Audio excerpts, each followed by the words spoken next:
Chapter 1897. Although there was a heater in the room, the temperature was not particularly high. Shenjilia's kiss sent chills down her spine. However, he couldn't break free even if he wanted to. The drunken Shenjilia seemed to be much stronger than usual.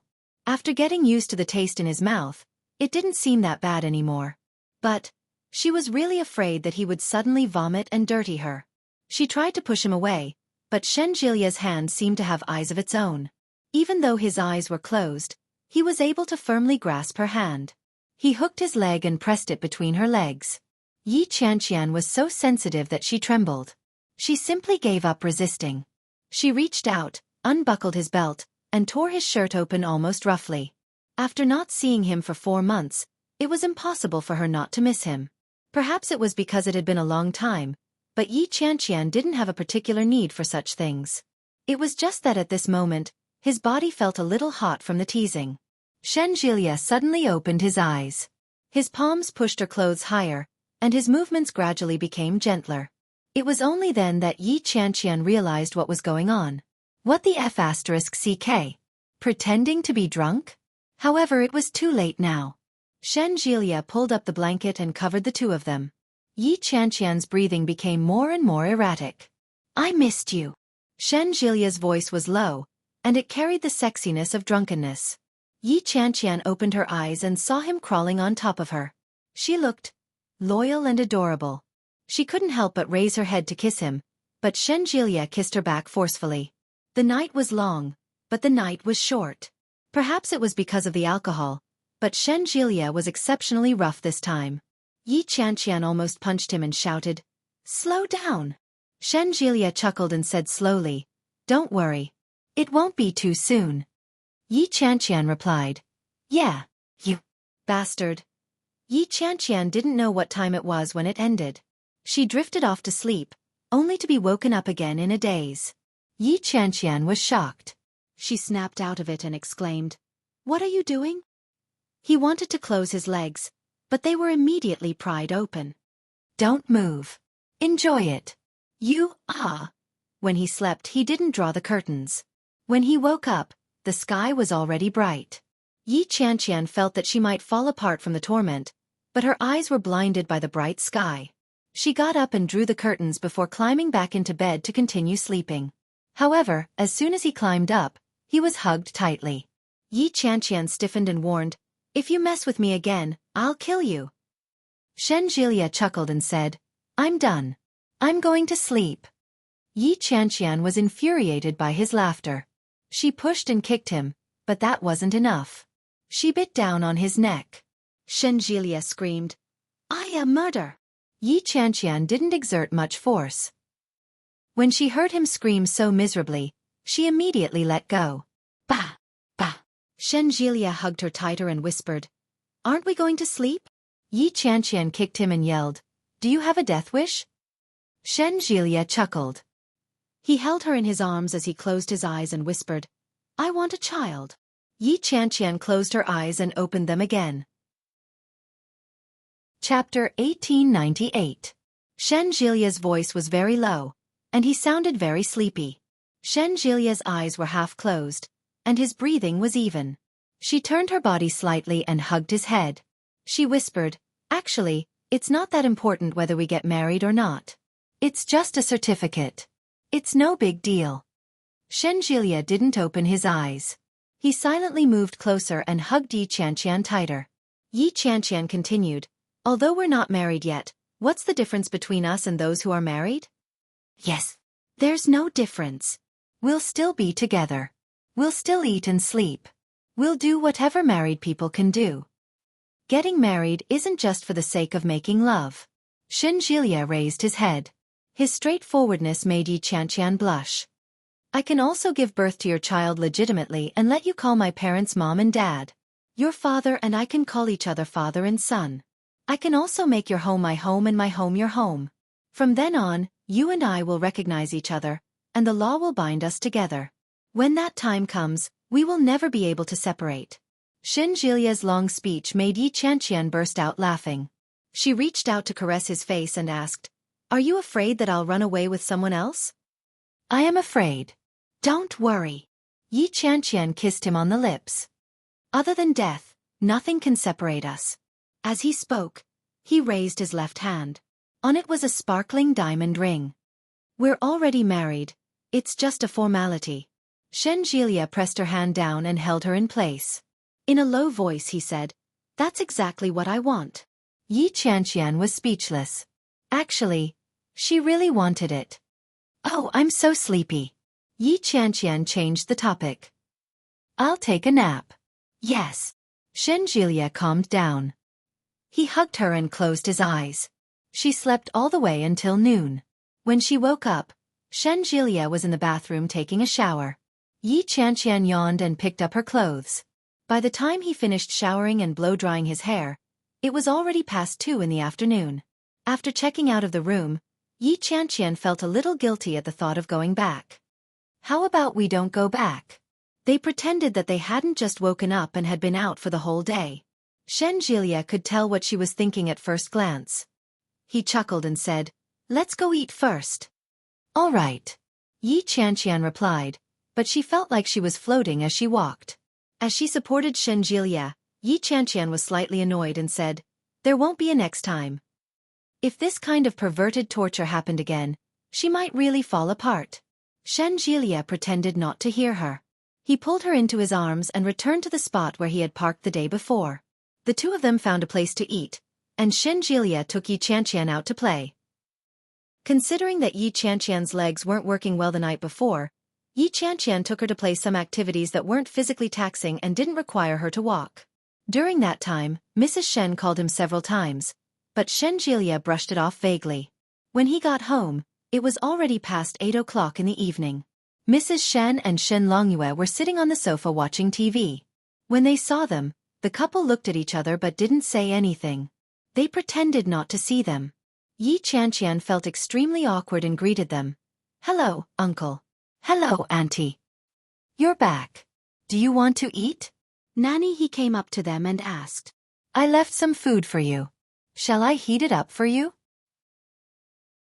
Chapter 1899. Okay, let's heat it up. We haven't eaten yet. It had been a while since he had eaten in the afternoon. When Nanny he heard that, she turned and went into the kitchen. Shen Jilia led Yi Qianqian to the sofa and sat down. Mrs. Shen glanced at Shen Jilia and said, "Your brother went to look for Manting." "Ha!" Shen Jilia was surprised. "When did you go there?" "This afternoon. I heard that Manting isn't in good health. It's the new year, so she abandoned her home and went to look for that woman." The old lady's unhappy words were heard, and it sounded like she was very angry. When Yi Qianqian heard the old lady's voice, she subconsciously turned her head to look. Old Mrs. Shen was in her pajamas. She glanced at Yi Qianqian and said, "You're finally back. I thought you were going to kidnap my grandson." Yi Qianqian felt a little awkward. She looked at the old lady and greeted, "Hello, Grandma." Shen Jilia wasn't happy to hear that. He interjected, "If anyone is going to kidnap someone, it should be me. How can a grown man like me be kidnapped?" "Humph." Old Mrs. Shen sat down and said, "Jilia, don't go out all day. It's the new year. Stay at home." "I'm just going out to play. I'll bring Qianqian to meet my brother. Everyone says that Qianqian is very pretty. Beauty can be used to make a living." Old Mrs. Shen glanced at Yi Qianqian. "It's not enough to be pretty. You have to be virtuous. My wife is very virtuous. She knows how to do housework and cook. She's very good at it," Shen Jilia said proudly. She felt a little guilty. In reality, when they lived together, Shen Jilia was the one who did the work. Old Mrs. Shen didn't know that. She believed him without a doubt and said, "As long as you like it." "Of course, I like it very much." "Jilia, it's time to eat," Nanny he called out. "All right, let's go eat." Shen Jilia pulled Yi Qianqian up, and the two of them sat at the table together. The food was delicious. Yi Qianqian held her chopsticks and glanced at Shen Jilia. Shen Jilia looked at her at the same time. They stared at each other for a while before they both burst out laughing. Yi Qianqian lowered her head silently. Her heart felt like it was filled with honey. "As long as you like it." "Of course I love it." Connecticut. The weather was cold, But the Li family's old residence was very lively. There were doctors in civilian clothes coming and going, and everyone in the Li family was smiling. Northbound. Northbound. Ah! A woman's scream came from inside the room. Outside, Li Beixing was as anxious as an ant on a hot pan. He paced left and right, and when he heard his wife's screams inside, he became even more anxious and sweaty. Mom, I want to go inside. Qin Shuhua held her son's hand outside. Smiling helplessly and happily, she said, No, women are giving birth. Men are not allowed in. Li Beixing was about to go crazy. He shouted, My wife is giving birth inside, not someone else's wife. Why can't I go in? No.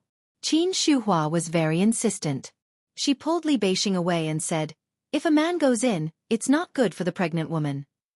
How can there be so many feudal superstitions? I don't believe it. Chapter 1900. Li Xiqing glanced at Li Beixing and said, Why are you so agitated? Your wife is worried about you in there. When Li Beixing heard this, he was exasperated. He gritted his teeth and said, It's easy for you to say that. It's not like your wife is giving birth. Of course you're not anxious. Let's see how your wife looks when she gives birth. Li Xiqing shrugged and said, It's not like my wife hasn't given birth before. She even gave birth to 2. Now that she's only giving birth to 1, it will definitely be easier than the first time.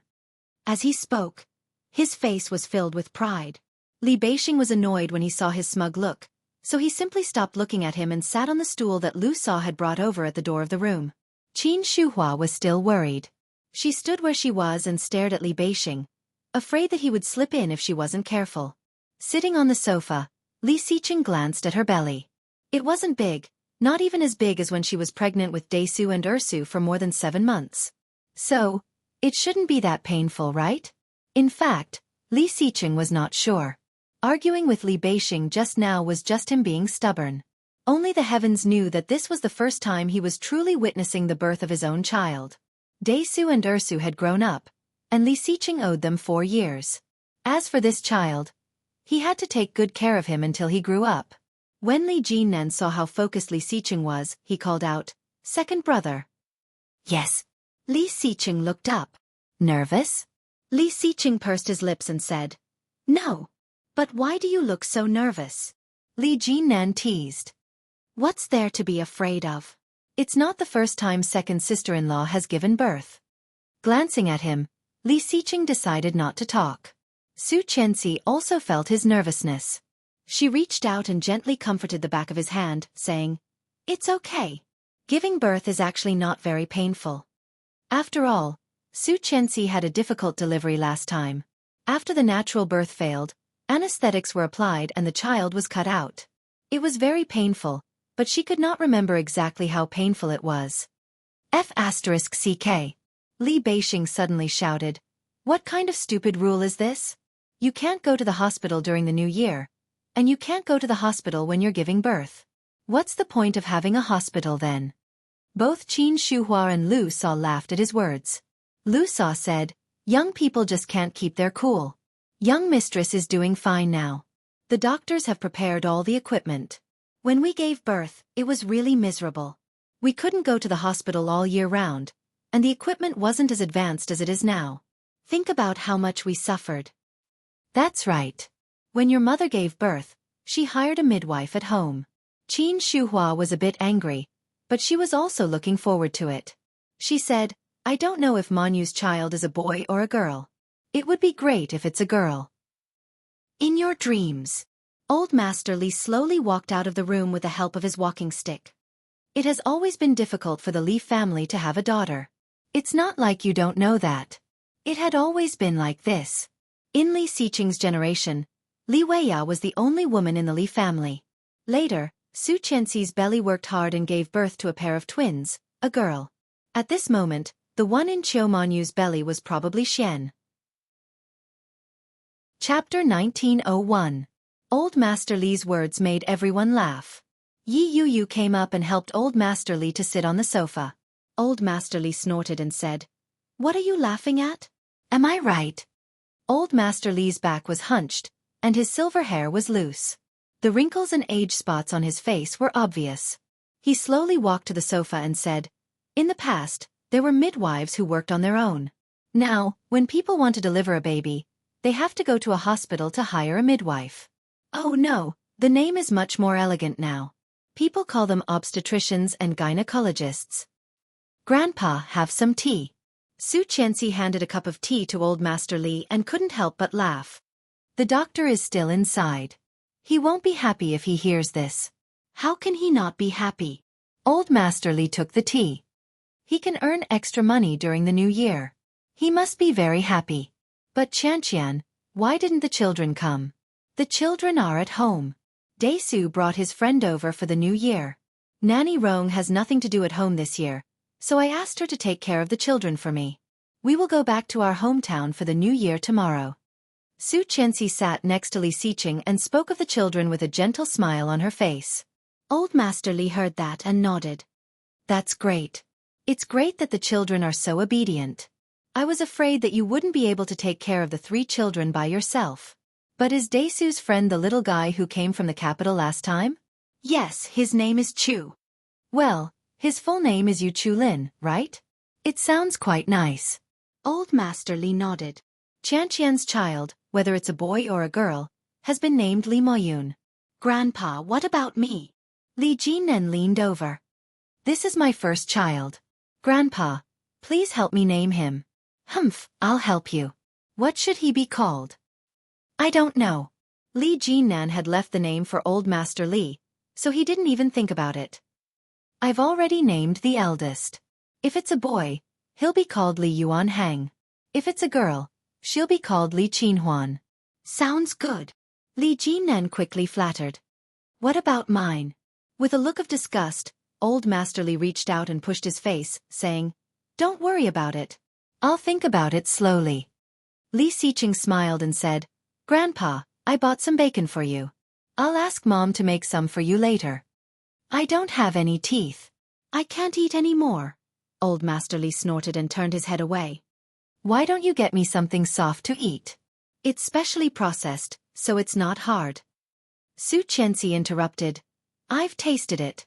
It's very soft and melted in my mouth, but it still tastes very good. What's the point of that? The old man sighed. I'm old. Being able to live to this age is already a blessing. What else can I hope for? I have a house full of grandchildren, and everything else is perfect. Wow! The loud cry of a baby drew the attention of everyone in the room. Li Beixing was like a spring that had been released. He jumped up, laughed loudly, and said, I've given birth. As he spoke, he wanted to go in. Don't let him in. I'll wash the baby. Of course, Qin Shuhua knew. While she was excited, she pressed down on her son and asked, Is it a boy or a girl? Chapter 1902. The doctor's voice made Li Beixing's heart, which had been on tenterhooks for a long time, relax. When Qin Shuhua saw her eldest son like this, she sighed and said, Our Beixing is a father now. Time really flies. How is it fast? Beixing is already in his 30s, and it's his first time becoming a father. Even his younger brother is faster than him. Li Xiao heard the commotion and walked out with a smile on his face. Li Beixing didn't mind being scolded.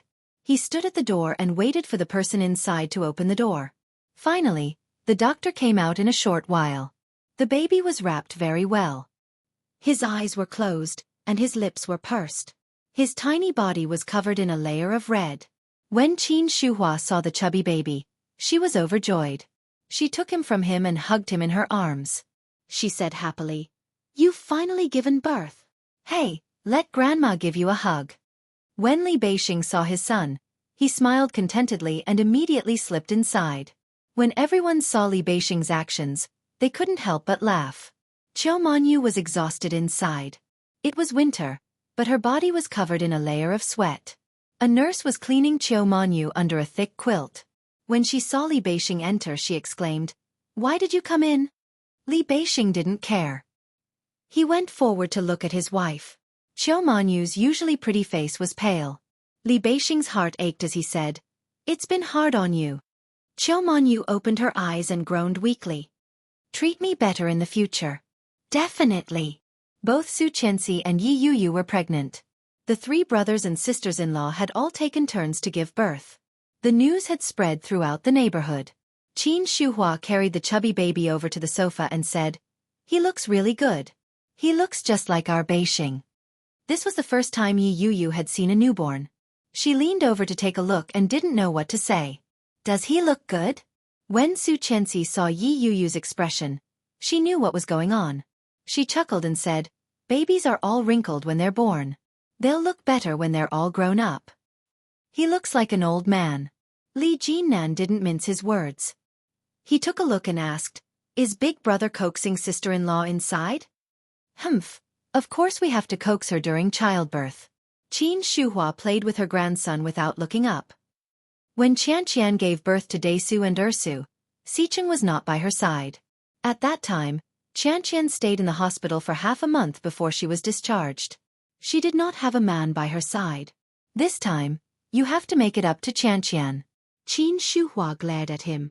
"Otherwise, even your mother won't let you go." Li Xicheng was already feeling guilty. Hearing Qin Shuhua's words, he felt that he was lacking a lot. Holding her hand, he put it on his lips and kissed it without saying anything. Su Qianxi's eyes softened as she whispered, "It's okay. As long as you're back." "I'm back. When our Moyun is born, I'll definitely make up for what I owe Daisu and Ersu." "How can it be made up?" Li Jinnan glanced at Li Xicheng. "The twins are very noisy." Yi Yuyu tugged at him and said, "Second uncle had no choice back then. What are you talking about him for?" Chapter 1903. The resentment in his words was clear. Li Jinnan was simply feeling indignant on Su Qianxi's behalf. That was all. When Yi Yuyu heard that, she felt a little uncomfortable. What did Li Jinnan mean by that? Although she didn't know what had happened back then, she had heard a little about it. After Li Xicheng's death, one of Su Qianxi's best friends had come to woo her. What was even more frightening was that Captain Li had been very supportive of that person. If Su Qianxi hadn't been determined, she would have been poached away. Yi Yuyu didn't feel good when she thought of that. Su Qianxi had been a widow that year, and he hadn't been happy about it. Could he still be interested in her? Furthermore, this was her second marriage. Was Li Jinnan hinting at something in his words? She instinctively glanced at Li Jinnan, who quickly turned back to look at Yi Yuyu. Li Jinnan didn't know what she was thinking. Confused, he asked, "Isn't that right, honey?" Yi Yuyu smiled and nodded her head. Su Qianxi quickly waved her hands and said, All right. Xicheng was just thinking about our future. If it hadn't been for those 4 years, we might still be living in fear. The Tang family wouldn't let them off. Su Qianxi knew that very well. Let bygones be bygones. What's the point of saying that? Captain Li paused his walking stick with a displeased expression. Li Xicheng was silent. He gave Li Jinnan a meaningful look. The Li family was overjoyed. Lu Sa had cooked a lot of delicious dishes to celebrate. Li Beixing was immersed in the happiness of the birth of his first son. Li Xicheng asked Su Qianxi to stay at the old manor while he went to pick up the children for dinner. The whole family was happy and harmonious. However, it wasn't so peaceful on the way back. Li Jinnan drove, and Yi Yuyu sat in the front passenger seat. Yi Yuyu reclined the seat and leaned back. She called out, "Hubby." "Yeah. Did you like second sister-in-law in the past?" Yi Yuyu's question was more direct. She had been holding these words in for a long time. When she heard Li Jinnan's indignation for Su Qianxi, she couldn't stop it. She felt that if she didn't say it out loud, she would go crazy. When Li Jinnan heard that, he turned to look at her and asked, "Why would you ask that? Do you remember when my sister's friend, Lily, took us out to play?" It was a long time ago, and Li Jinnan had no recollection of it. He glanced at Yi Yuyu and asked, "What do you think?" "At that time, I felt that you had a different feeling for your second sister-in-law. I always felt that you had a crush on her." Yi Yuyu had always been a straightforward person. When she spoke, she turned her head and stared at Li Jinnan. Her fair face was filled with accusation, doubt, and sadness. Li Jinnan hadn't expected Yi Yuyu to ask such a question. He was amused and replied, "Why would you think that? Second sister-in-law belongs to second brother. Why would I like her?" There had been a small spark, but before it could ignite, he had resolutely cut it off. Later, he only had respect for her. Li Jinnan didn't even dare to like her as a friend, let alone have a crush on her. Chapter 1904. Of course it's true. Why would you think that? You're just imagining things. Li Jinnan held onto the steering wheel and smiled helplessly. If second brother hears this, he'll chop me to death. Li Xiqing was very possessive. If he knew that someone wanted to lay a finger on his wife, he would definitely hack him to death. Even his younger brother was no exception. Even if it was just a misunderstanding, it wouldn't do. But, I keep having this feeling. Yi Yu pouted slightly. Furthermore, I keep feeling that the words you say at home are ambiguous. What is it? What do you mean by saying that if it were any other woman, she would remarry? Are you trying to say that if it were me, I would remarry? Yi Yu's voice was laced with accusation, dissatisfaction, and grievance. Li Jinnan felt wronged and said innocently, I didn't mean that. I just feel sorry for second sister-in-law. He turned to look at Yi Yu. Yi Yu's face looked haggard. It was obvious that she hadn't had a good rest.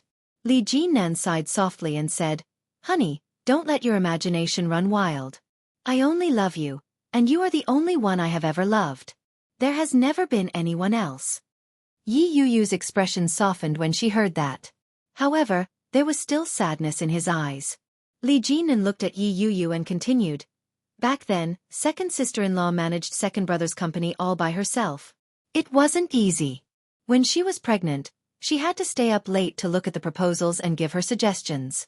At that time, second sister-in-law was pregnant with twins. Her belly was much bigger than the average pregnant woman's. She had more severe reactions, and her back and legs often hurt. She couldn't even sit still. Li Jinnan's words were full of emotion. Originally, second sister-in-law didn't have to bear such a heavy responsibility. If second brother was here, second sister-in-law not only didn't have to do those things, but also could live a very relaxed and happy life. So, I feel sorry for second sister-in-law. You sure know a lot about it. Yi Yu's tone was a little sour as she turned her head away. Li Jinnan chuckled and replied, At that time, only second sister-in-law and I were managing the company. Of course I knew. It's not an exaggeration to say that the reason I have the skills I have today is because of second sister-in-law's guidance. When Yi Yu heard that, she felt even more uncomfortable. So, Li Jinnan and Su Qianxi had been together for 4 years? For 4 years, they faced each other and were together every day. It was no wonder that Li Jinnan had a different feeling for her. Yu. If I had any feelings for second sister-in-law, something would have happened a long time ago. The only reason it hasn't happened is that the situation doesn't allow it. If the situation allowed it, you would have? Yi Yu asked out of reflex.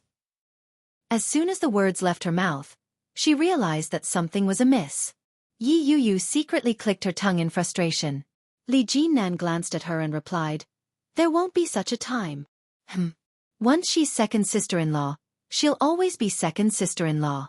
Sister-in-law can only be sister-in-law. She looked at him and softly said, I'm sorry. Chapter 1905. Li Jinnan chuckled helplessly. What? Do all pregnant women like to let their imaginations run wild? Li Jinnan didn't know what to do with her. He held his forehead and said, That's not what I meant. Yi Yu felt even more aggrieved and said, Let me tell you, if a man really comes to seduce me, I won't leave Li Jinnan. I believe that you won't. No, even if you die, I won't. Yi Yu interrupted him. I can be like second sister-in-law. Li Jinnan couldn't help but laugh when he heard that. The car had already entered the neighborhood. Li Jinnan drove steadily. The speed of the car wasn't fast. He slowly looked at the greenery around him. He was in a good mood. Yi Yu continued, Although I might not be able to manage such a big company as well as second sister-in-law, I will try my best. I will take good care of the child and raise him well. If that doesn't work, I will study. If second sister-in-law can do it, so can I. Yi Yu's eyes lit up. Li Jinnan couldn't hold back his laughter. He stopped the car and leaned over the steering wheel to laugh. Yi Yu panicked and said, What are you laughing at? I'm serious. Are you hoping for me to die? Li Jinnan asked with a laugh as he wiped his eyes. Yi Yuyu was annoyed when she heard that. She pinched his arm and said, "You know what I mean." "Ha ha ha." Li Jinnan unbuckled his seatbelt and said, "I know, but what you said will never happen. I'm just saying what if." "There's no what if." Li Jinnan leaned over and unbuckled Yi Yuyu's seatbelt. He gently said, "We can still love for a long time." His low voice was magnetic and flirtatious. Yi Yuyu's heart skipped a beat at that moment. She found herself looking into Li Jinnan's deep, dark eyes. She fell. It was out of control. Li Jinnan cupped her face with his large hands and kissed her gently. It was a light and gentle kiss. Yi Yuyu pursed her lips. Li Jinnan quickly got out of the car and opened the door for her. He helped her out. Li Jinnan looked at her belly. He was filled with the joy and excitement of being a father for the first time. "Do you think our child will be a boy or a girl?" Yi Yuyu asked. "Maybe a girl." "It's probably a boy. Grandpa said it's impossible for it to be a girl." "I like girls." "It must be a girl." 3, 2, 1. The tender voice was like a sweet and sticky cotton candy. Li Jianyue turned around abruptly, but there was nothing behind her. A naughty smile appeared on his young face as he said, "Brothers, I'm here to look for you." However, there was still no movement in the empty living room. Li Jianyue was wearing a pink princess dress and a pink bow hairpin in her hair. Her round face was like a jade sculpture, and her big black grape-like eyes were rolling around. She tiptoed as she said, Brother Chu, Brother Mosen, where are you? Can you cough or sneeze?" No one answered. "I won't find you." Still, no one answered. With a crafty look on his face, he shouted into the air, little Sue. You came at the right time. Come and help me find my brother." "No, Ursu can't cheat." Chapter 1906. Li Jianyue ran behind the curtains in the living room. Her crisp laughter was very eye-catching in the living room. She lifted the curtains but didn't see anyone. Li Jianyue was a little unhappy. She walked all the way and shouted, "Brother Mosen, you little liar. Where are you? Ursu can't find you." However, no one answered. Li Jianyue walked forward a little discouraged. She turned left and right and finally went into the kitchen. The kitchen was clean and tidy. Li Jianyue walked in and shouted, "Brother Chu, Brother Mosen, brother, where are you?" As she shouted, she yawned. She opened the fridge and tiptoed to get herself a bottle of milk. She removed the straw and inserted it into the bottle. Then she started drinking. Li Jianyue sat on the sofa and felt deeply defeated. While drinking, Li Jianyue suddenly thought of a place. She took a step and went behind the stairs. Behind the stairs was a small storage room, in which there were a few toys that the children usually played with. Every time she played hide-and-seek, she wouldn't look for this place. Of course, she didn't find anyone. Li Jianyue felt that she was very quick-witted. She shouted proudly, "I know where you are." Her short legs moved and she was already in front of the cubicle by the stairs. Li Jianyue twisted the door and walked in. However, the lights inside were on, but there was no one. Li Jianyue looked at the room full of toys and felt even more defeated. She could only close the door and then sighed. However, she suddenly thought of something and turned to open the door again. She looked behind the door. Indeed, a tall figure was behind the door. Li Jianyue was happy and was about to cheer when Yu Chulin immediately put his hand to his mouth and said, "Shoo." Seeing him like this, Li Jianyue felt that it was a little fun to be mysterious. She also put a finger to her mouth and said, "Shoo." Yu Chulin was older than them, so he was naturally taller than them. Seeing Li Jianyue's short body, Yu Chulin looked down and said, "Come in." Li Jianyue blinked her eyes, which were as big as black grapes, and stared at Yu Chulin. Yu Chulin was very fair. It was not as fair as Li Mosen's natural white complexion. Instead, it was the healthy skin of an Asian. She had a high nose bridge, red lips, and beautiful eyes. When Li Jianyue first saw Yu Chulin, she felt that he was very good-looking. When Li Jianyue heard him calling for her, she sneaked in mysteriously and asked, "Brother Chu, what are you doing here?" Yu Chulin took out an assembled tank that could fire a cannon with a press of a button. But now, the entire toy was in a mess, and it looked like it was broken. "Brother Chu, this is Brother Mosen's favorite toy. If you break it, Brother Mosen will be angry." Li Jianyue's eyes widened as she stared at the toy. There was a stern warning on her face, but at the same time, there was worry. What should we do? Brother Mosen will be sad if he sees this. On Yu Chulin's fair face, his rosy lips were tightly pursed. There was an apologetic look on his childish face as he said, I accidentally touched it just now and fell. I'll fix it. Chapter 1907. Help. Yu Chulin wanted to laugh. In the past, he had only heard Li Jianqian talk about his sister. According to his good friend, Li Jianqian, his sister only had 3 characteristics: stupid, silly, and silly. Yu Chulin had naively thought that Li Jianqian was just joking. He didn't expect that after a few days of interaction, she was indeed quite silly. However, it wasn't to the extent that Li Jianqian had described. Yu Chulin had never liked to play with girls since he was young. However, when he heard Li Jianyue's suggestion, he pursed his lips and nodded. Don't talk. Just sit and watch. Does Brother Chu really know how to repair it? Li Jianyue found it a little unbelievable. I heard that the assembly of this tank is very complicated. Even when my father brought it back, it took him many minutes to assemble it. How many minutes is that?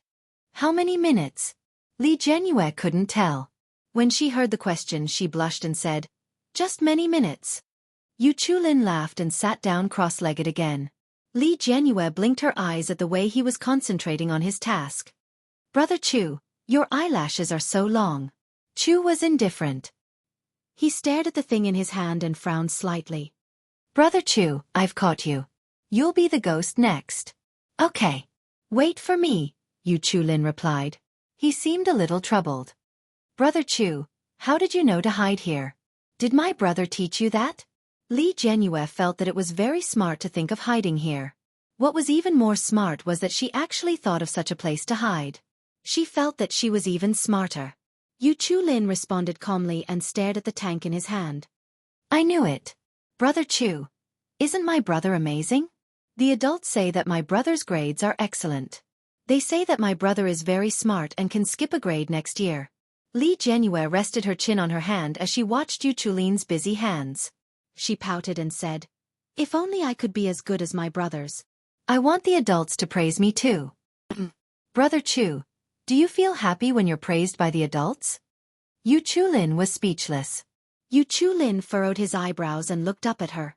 When Li Jianyue saw that he was finally looking at her, she giggled and said, Brother Chu, were you dumb in the past too? Did you only become smart later on? No. I don't believe it. Li Jianyue pouted. Granny Rong said that every child has to learn. I'm very smart. It's just because my brothers are boys that I foolishly climbed the stairs. You want to talk about stages, right? When Li Jianyue heard this, she immediately understood. She nodded and said with a smile, yes, the stage, the section of the ladder. Yu Chulin. Brother Chu, you haven't answered me yet. Do you feel happy when you're praised by the adults? I'm used to it. I don't feel anything. Yu Chulin's answer was simple and clear. Li Jianyue pouted. Brother said the same thing. Only Brother Mosen would tell me the truth. What did Mosen tell you? He said he was happy. He was as happy as when Ursu was praised. Li Jianyue smiled. Chapter 1908. Li Jianyue snorted. Brother Mosen would never lie to me. Brother Mosen is the best brother in the world. At the mention of Li Mosen, Li Jianyue got up and said, I'm not going to stay here with you. I'm going to play with Brother Mosen. Yu Chulin heaved a sigh of relief and said, all right, go ahead then. I'm almost done. I'll call you when I'm out. Li Jianyue was a little unhappy when she saw his relieved expression. She stomped her feet and walked out. Li Jianyue walked around outside and finally found Li Mosen behind the table. Aha, Brother Mosen, I found you. Li Mosen's blue eyes looked at Li Jianyue. He smiled helplessly and said, it's my turn. No, it's Brother Chu's turn. Li Jianyue was a little proud. The first person I found is Brother Chu. Where is he? He's in the toy room.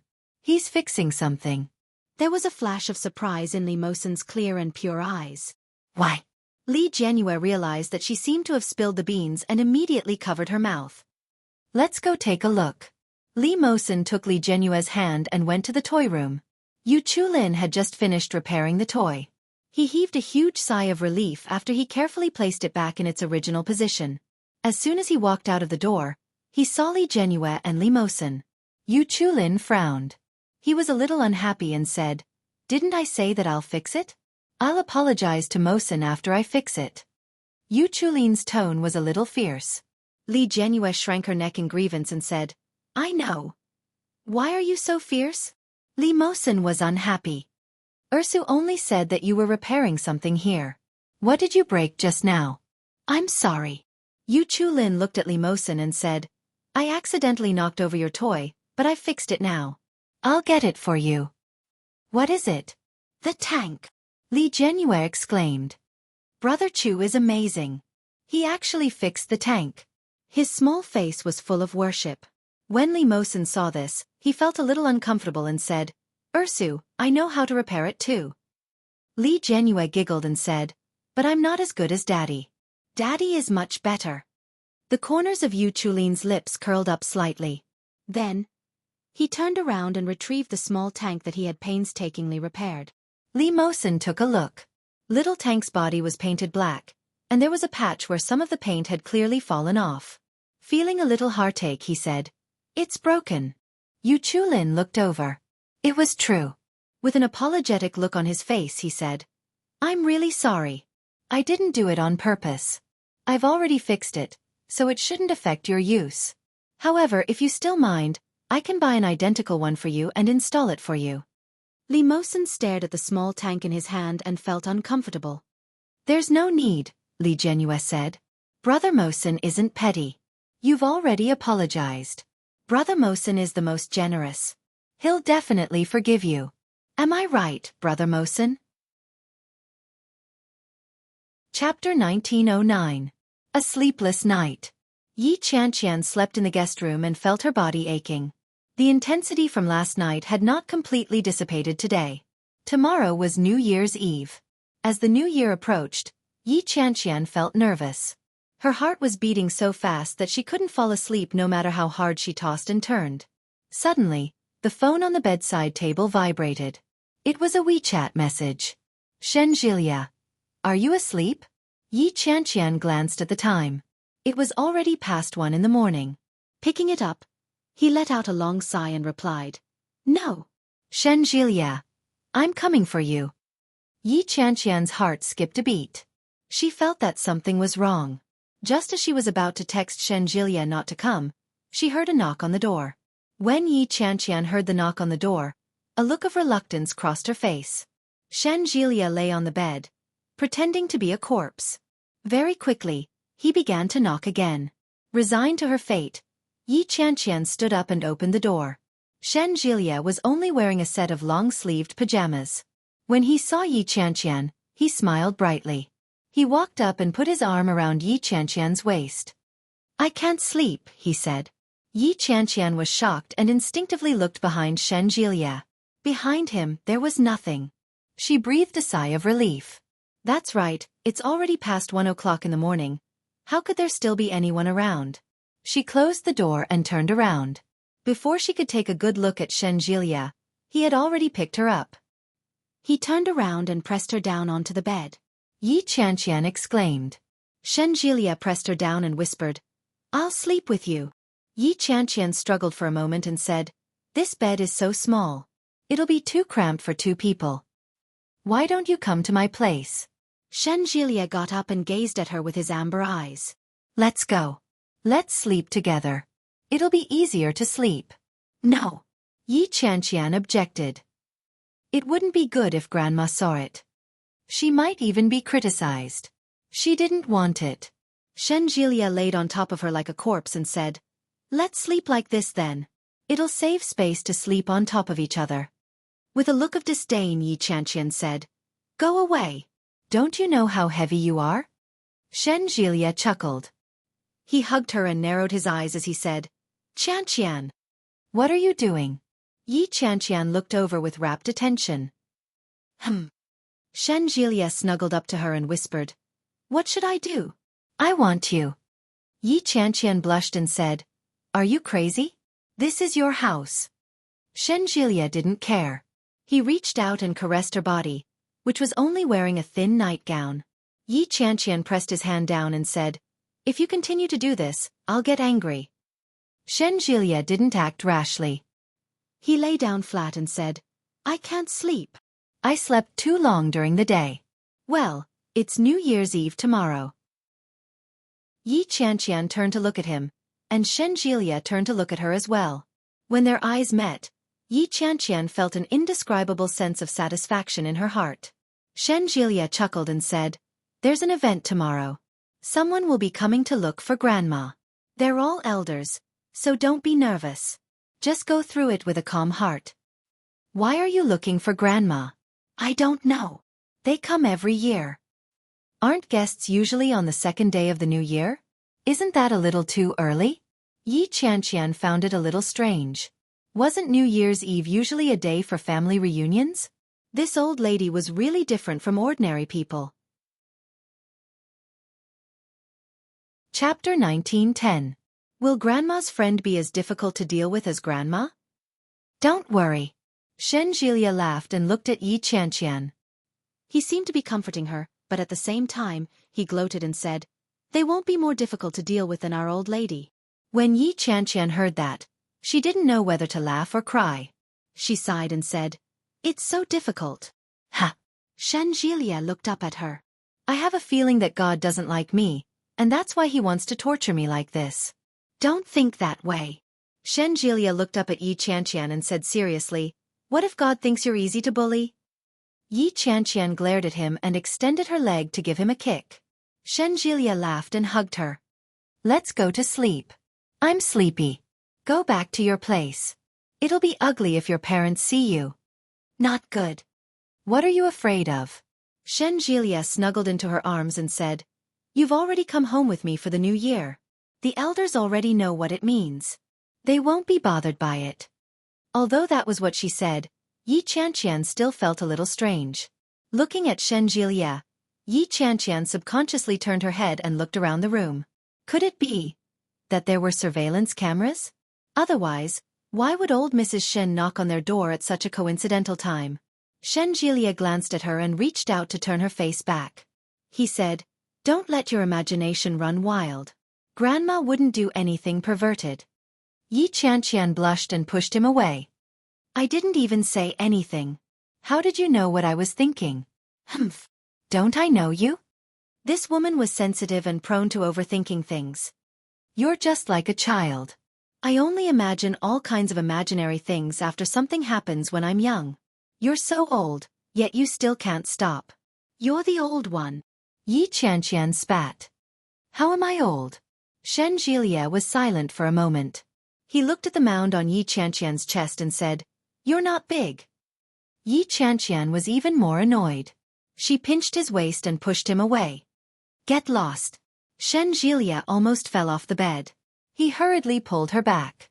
Yi Qianqian fell into his arms as soon as he pulled her along. Shen Jilia reached out with his perverted hand and said, "Big, big, big." Yi Qianqian smacked him. She was both embarrassed and annoyed. "You're going to die. Get lost." Shen Jilia pinned her down and said in a low voice, "If you want to get lost, then get lost. Have I ever been afraid of you?" "Hey, what are you doing? Take off your clothes and scram." Oh. New Year's Eve. The capital couldn't be compared to Yun Town. When Yi Qianqian woke up, she saw the woman from the Shen family making dumplings. Yi Qianqian was completely clueless about such manual labor, but she still went to wash her hands. After disinfecting them, she went forward to join in the fun. He liked Yi Qianqian very much, so she patiently guided Yi Qianqian on how to wrap it. Yi Qianqian looked at it attentively and wrapped a few bags. Although it didn't look good, at least it didn't leak out. Ding dong, the doorbell rang. Yi Qianqian subconsciously thought, it must be the old lady's friends. Sure enough, after Shen Jilia went to open the door, the people who came in were all old men and old ladies. Chapter 19:11. Fortunately, they didn't seem to be interested in her. Yi Qianqian didn't make a sound, afraid that they would notice her. However, she couldn't hide from them in the end. Qianqian, come over and meet someone, Shenjilia said. Yi Qianqian finished wrapping the last dumpling and replied, sure. She washed her hands nervously. After making sure that she was clean and that her face and hands weren't stained with flour, she walked out. Shenjilia sat in the middle of a group of old people. He looked young and handsome. When he saw Yi Qianqian, Shenjilia waved at her and said, come over and meet the elders. Yi Qianqian was a little embarrassed. She looked at them and said, hello, Grandpa and Grandma. My name is Yi Qianqian.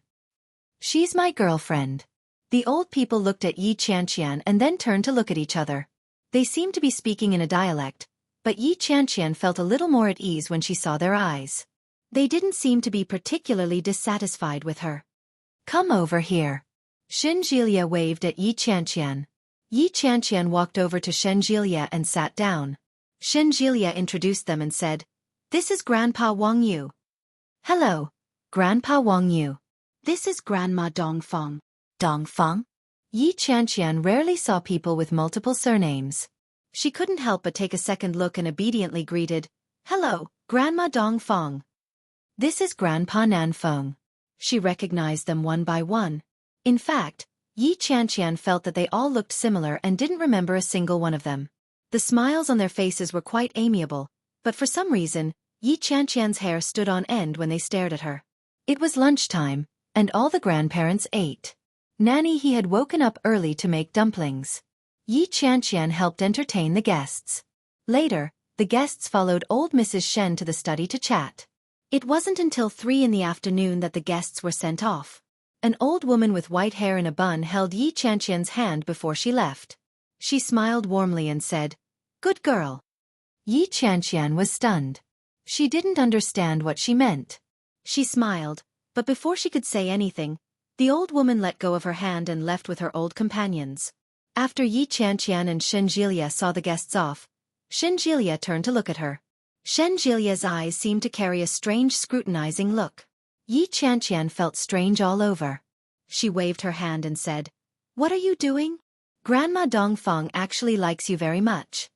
Grandma Dongfeng has the best relationship with Grandma. She's just as difficult to deal with as Grandma. Yi Qianqian looked at Shenjilia. Ah! When Yi Qianqian heard the news, she was shocked. Is it that strange? Then why did she say that I'm a good girl? I don't know either. Shenjilia smiled happily. No matter what, it's a good thing that the old man likes you. Don't you agree? Chapter 19:12. Shenjilia glanced at her, then smiled and walked into the kitchen. Qianqian, old Mrs. Shen called out. Yi Qianqian immediately tensed up and replied, yes, yes. Grandma, I'm here. Don't be nervous. Is Grandma scary? Old Mrs. Shen looked at her helplessly and said, although Grandma is a little strict with you at times, it's not to the extent that you're so afraid of me now. Yi Qianqian smiled. She was too embarrassed to say anything. Yes, she was afraid. After all, she was not that strict with herself. When old Mrs. Shen saw Yi Qianqian's reaction, she laughed and asked, you met all my friends just now, didn't you? Yes, I have. Dongfeng is my good friend. We've known each other for decades. She likes you very much. It was Grandma Dongfeng, who had just spoken to him. Yi Qianqian looked up at old Mrs. Shen. Old Mrs. Shen's eyes were fixed on Yi Qianqian's face.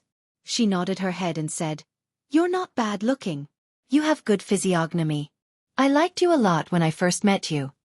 As she spoke, she subconsciously glanced at Yi Qianqian's hand. Yi Qianqian met the old lady's gaze and opened her palm. There was a red line there. Very light. Very light. Old Mrs. Shen leaned forward to take a look. Ha! Yi Qianqian was shocked and instinctively withdrew her hand. Let me take a look. Old Mrs. Shen stood up and walked over to Yi Qianqian. Yi Qianqian was a little scared. When she saw old Mrs. Shen, she shrank back. When old Mrs. Shen saw Yi Qianqian's reaction, she felt a little upset. He muttered, what are you afraid of? Will I eat you? He reached out and grabbed Yi Qianqian's wrist. Yi Qianqian consciously opened her palm. Soon, a faint red line appeared on old Mrs. Shen's palm. It has faded. Old Mrs. Shen looked at him. How did you do this? Yi Qianqian looked at her palms. I don't know either. Moreover, has it faded? Why didn't she feel anything? It's good that it has faded. It's good that it has faded. It was as if she had been possessed by a ghost. Yi Qianqian felt her hair stand on end. This old lady was poisonous. He had only said a few words, but she was already scared out of her wits. Yi Qianqian retracted her hand and took a look at herself. Has it faded? Perhaps it was because she stared at him every day, but she didn't notice any changes at all. Old Mrs. Shen stared at her for a long time and suddenly asked, When are you going to get married? Yi Qianqian couldn't react for a moment. Let me ask you, when are you planning to get married? Xilia isn't young anymore. It's not good for you to keep dragging it out. Yi Qianqian felt a little confused and said, Didn't you forbid us from getting married? Nonsense. Old Mrs. Shan had a look of rebuke on her face as she said, Didn't you come to our house for the new year? Do you think that just anyone can come to our house to eat and stay with us? Isn't it because you are my future granddaughter-in-law? Otherwise, I wouldn't have let you in. Yi Qianqian smiled awkwardly and replied, Is that so? Hee hee. What else? As old Mrs. Shen spoke, she took out an old almanac from under the table and said, Let me look at the date. Just now, Dongfeng said that Jilia's wedding should be held in spring. It's not the new year yet, so the preparations are just in time. Yi Qianqian felt that the old lady must have seen a ghost. She had changed too quickly. Chapter 1913. Yi Qianqian was at a loss for words. What do you mean by divorce when you want to? Yi Qianqian looked at the old lady flipping through the calendar. She pursed her lips and said, We won't divorce. Old Mrs. Shin looked up at Yi Qianqian and said, That's for the best. I do hope that you won't divorce and stay together for the rest of your lives. It'll be nice to be happy. But it's hard to change one's fate. Old Mrs. Shin didn't finish her sentence. She was focused on looking at the days. Yi Qianqian felt uncomfortable. Did this old lady really want them to get a divorce? Humph. Annoying. Shen Jilia quickly cut the fruit and inserted a few fruit forks into it. He picked up a piece of apple and handed it to Yi Qianqian. Yi Qianqian didn't dare take it. She glanced at the old lady. Shen Jilia said, Grandma, the fruit is here. Okay. You guys eat. Grandma is busy. Old Mrs. Shen squinted her eyes for a while. She couldn't see clearly, so she found a box under the coffee table and took out a pair of reading glasses. Shen Jilia shrugged and handed the apple to Yi Qianqian. The apple was soaked in salt water after it was cut. It tasted pretty good. Most importantly, it didn't turn yellow. Yi Qianqian took a bite. Shen Jilia sat beside her and asked softly, What did Grandma say to you? Yi Qianqian glanced at Shen Jilia and said, That we get married. Shen Jilia almost choked on the apple. He looked at Yi Qianqian in disbelief and asked, Really? Before Yi Qianqian could reply, Shen Jilia looked at old Mrs. Shen and asked, Grandma, do you want us to get married? Old Mrs. Shen glanced at Shen Jilia. When she saw the ecstatic smile on her grandson's face, she laughed and said, Yes. Are you happy? Are you surprised? Shen Jilia was about to go crazy. He quickly walked over and hugged old Mrs. Shen excitedly. Grandma, I love you. Old Mrs. Shen was enjoying it but also disgusted. She pushed Shen Jilia away and said with a disgusted expression, You're so annoying. Who wants you to love me? Go love your wife. Shen Jilia was overjoyed. He jumped up and returned to Yi Qianqian's side. He kissed her hard on the cheek and said, Honey, I love you. Wifey. Yi Qianqian blushed at the way he addressed her. She felt guilty and couldn't help but ask, Can we really get married? Of course, Grandma said it's okay, so we can definitely get married. Shen Jilia had complete faith in old Mrs. Shin. He stood up and said, That's right. Let's talk to your father about this and make him happy. As he spoke, Shen Jilia stepped forward to make the call. However, Yi Qianqian went forward to hold him back and said, Wait a minute. Are you sure it's okay? Didn't grandmother and Uncle Blind Man say that I have to wait until I'm 28 years old? Humph. When did I say you're going to be 28? Old Mrs. Shen looked aggrieved and said, I only said that you might not live past the age of 28. Yi Qianqian was speechless. Shen Jilia replied, "You might as well say you got married at 28. Old Mrs. Shen was obviously in a good mood. She said, "It doesn't matter. If you want to get married, just get married. Jilia isn't young anymore, and neither are you. It won't be too late to have children in a few years." Chapter 1914. For the next few days, Yi Qianqian followed Shen Jilia around. On New Year's Eve, the family had dinner together. Shen Luowen rushed home, but he was nowhere to be seen the next day. On the first and third days of the new year, Shen Jilia took Yi Qianqian everywhere to play. On the second and fourth day of the new year, he would bring her around as a guest. Whenever he caught someone, he would say, "My wife is getting married. When the time comes, don't forget the red packet." Yi Qianqian felt both awkward and amused at the same time. After the fifth day of the new year, Shen Jilia couldn't wait to return to Yun Town with Yi Qianqian. As soon as they arrived home, Shen Jilia carried his luggage and walked in. He called out, "Uncle, we're back." Yi Zhenhua was entertaining guests at home, and the neighbors were chatting happily. When they heard Shen Jilia's shout, everyone looked over. Yi Zhenhua smiled and said, "My daughter has returned." Putting down the teacup, Yi Zhenhua walked out. She asked, "Dad, why didn't you close the door? What if someone came in?"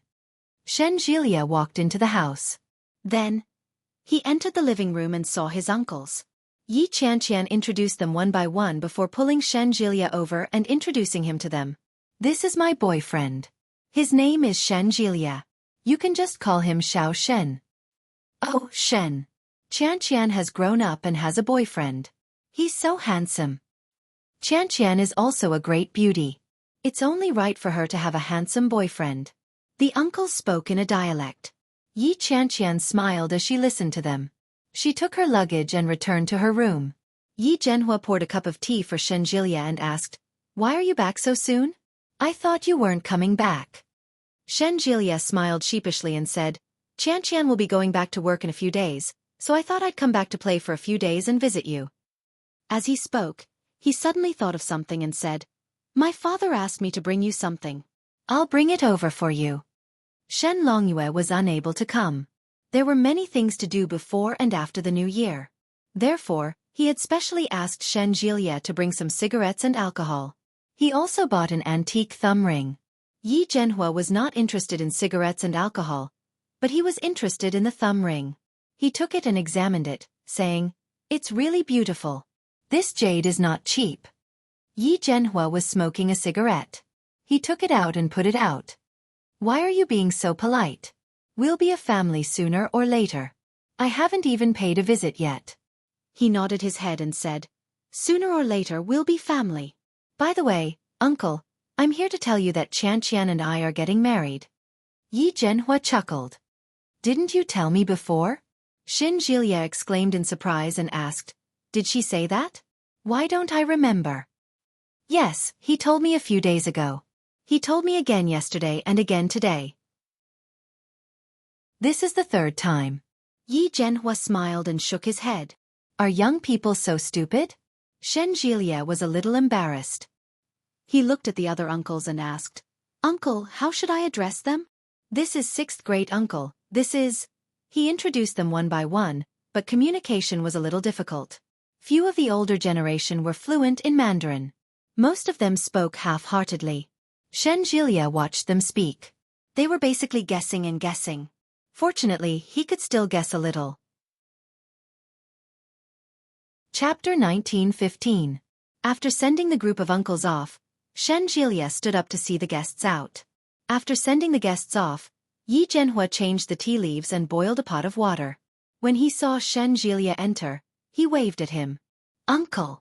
Shen Jilia sat down and tidied up the tea set that the guests had just drunk from and stacked it together. "Shen," Yi Zhenhua said as he brewed a cup of tea for him, "I've always believed that you and my daughter would get married.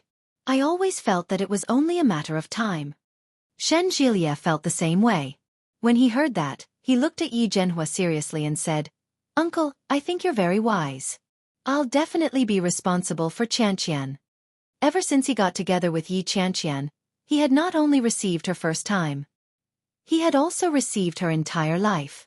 Being responsible for her was also being responsible for himself. Yi Zhenhua smiled and said, I just like talking to you. You're so good at flattering me. Shen Jielia was a little embarrassed and smiled shyly. Sometimes, Qianqian can be a little willful and immature. As a man, you need to be more tolerant of her. Yi Zhenhua took a sip of tea and said, Qianqian has never had a mother by her side since she was young. If you have children in the future, I'm afraid that she might not be a good mother. You need to teach her more. Shen Jielia blinked. So, he's going to be a mother? Ahem. I'll be rest assured if Qianqian is with you in the future. You're a responsible and sensible young man, but there's one thing I must warn you about. Yi Zhenhua's expression became serious as he said, If one day, you end up with another woman, you must tell our family. It doesn't matter if it's Qianqian or me. If you really have no feelings for Qianqian and don't want to be with her anymore, you must tell me as soon as possible. I won't let Qianqian stay by your side anymore, and she won't pester you anymore. Shen Jilia's heart skipped a beat. Of course he knew that. Yi Qianqian might be with him now, but once she made up her mind, she would never turn back. Shen Jilia had experienced such a thing before. Shen Jilia would never want to experience this kind of sadness and despair a second time. Did you hear me clearly? Shen Jilia nodded his head earnestly. Got it. I'll definitely treat Qianqian well. Humph. Yi Zhenhua's expression finally eased up a little. He said, I hope you remember what you said today. If I find out one day that you did something to let Qianqian down, I'll definitely fly to the capital and smash your head. Shen Jilia was amused. Yi Zhenhua looked at Shen Jilia and shouted, I'm not joking. If I say I'm going to blow up your head, I really mean it. Shen Jilia was ready for battle and replied, Yes. Yi Zhenhua chatted with Yi Zhenhua for a while longer. Shen Jilia was basically obedient and well-behaved. When he returned to Yi Qianqian's room, he found her sleeping soundly. He had taken off his cotton-padded jacket, but he didn't cover himself with a blanket. Shen Jilia was shocked. He went forward to pull out the blanket from under her and slowly covered her body with it. Yi Qianqian moaned and stretched. When she looked at Shen Jilia, she yawned and asked, Have they left? Yes, let's go. Shen Jilia sat down beside Yi Qianqian and said, I just had a chat with your father. Chapter 1916. He warned me that if I didn't treat you well in the future, he would go to the capital and blow my head off. Pfft. Yi Qianqian burst out laughing. Shen Jilia's face was stern as he said, I'm not joking. He said he would blow your head off, and he meant it. Yi Qianqian laughed even louder as she asked, What? Did my father really say that? Shen Jilia looked helpless when he saw Yi Qianqian's reaction. He nodded his head and said, Yes, that's exactly what he said. Yeah. However, Shen Jilia moved closer to Yi Qianqian and said, Even if your father didn't warn me, I would still treat you well. If you don't treat me well, I'll leave. Go where? Run away from home. Why would I tell you? Yi Qianqian wrapped herself in the blanket. If you dare to be mean to me, I'll leave. I'll leave every time I'm mean to you. Let's see if you dare to do it again. Shen Jilia smiled and pleaded, I can't afford to offend you. Your words are worse than blowing my head off. Yi Qianqian looked smug. Shen Jilia felt a little emotional and said, How did we end up together? It feels a little magical. When I first saw you, I didn't even notice you. Yi Qianqian pinched his waist when she heard that. Shen Jilia dodged with a smile and continued, But after spending some time together, I realized that you're really interesting. You're much more interesting than you, Lily. Well, Lily is about to give birth, and you're still thinking about her? Yi Qianqian's words were obviously sour. Shen Jilia pinched her nose and said, How is that possible? I just can't stand the fact that she's so devoted to O Ming. There are thousands of good men in the world. Why does she have to be with O Ming? I just don't understand. How do you women's hearts grow? Yi Qianqian kicked him and said, I'm different from Lily. If you treat me the way O Ming treats Lily, I'll never look back. Shen Jilia looked at Yi Qianqian with an aggrieved expression. Yi Qianqian replied earnestly, I'm serious. I won't look back. It's just like you said. It's hard to find a three-legged toad in the world, but aren't two-legged men everywhere? But you'll never find someone like me. Why do I have to be like you? You've already let me down. Why should I look for someone like you? Am I going to let you down again? Yi Qianqian snapped. I'm not a masochist. When Shen Jielia heard that, he realized that it made sense. Qianqian, oh Qianqian. Shen Jilia's heart was filled with both love and hate. Sometimes, I envy O Ming.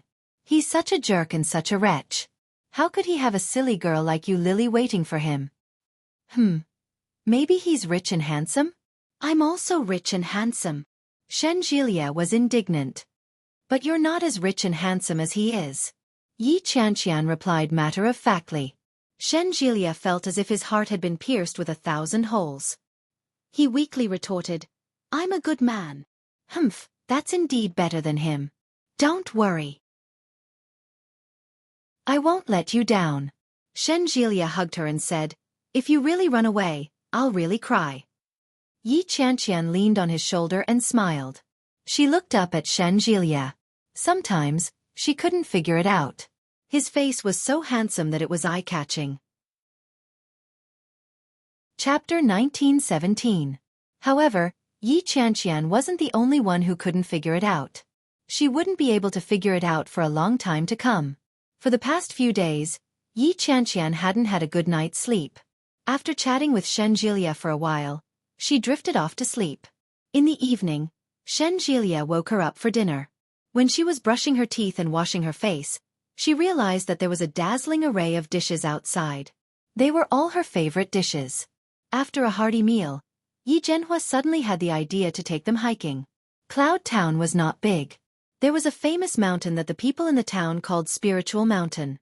The Spiritual Mountain was called a mountain, but in reality, it was just a slightly higher hill. Because it was the new year, many people came to climb the mountain at night. The mountain was not steep, and some elderly people would come here to climb up and down. Yi Qianqian deliberately changed into a pair of flats, but before she could even get halfway up the mountain, she felt that she was about to give up. Although the mountain was not steep, it was somewhat slippery. There wasn't much concave or convex surface, so if a person was standing on it, they would easily slide down if they weren't careful. Yi Qianqian maintained her posture and didn't dare to move. She looked at her father who was swaggering above her and said pitifully, Dad, I can't move anymore. Yi Zhenhua was obviously full of energy.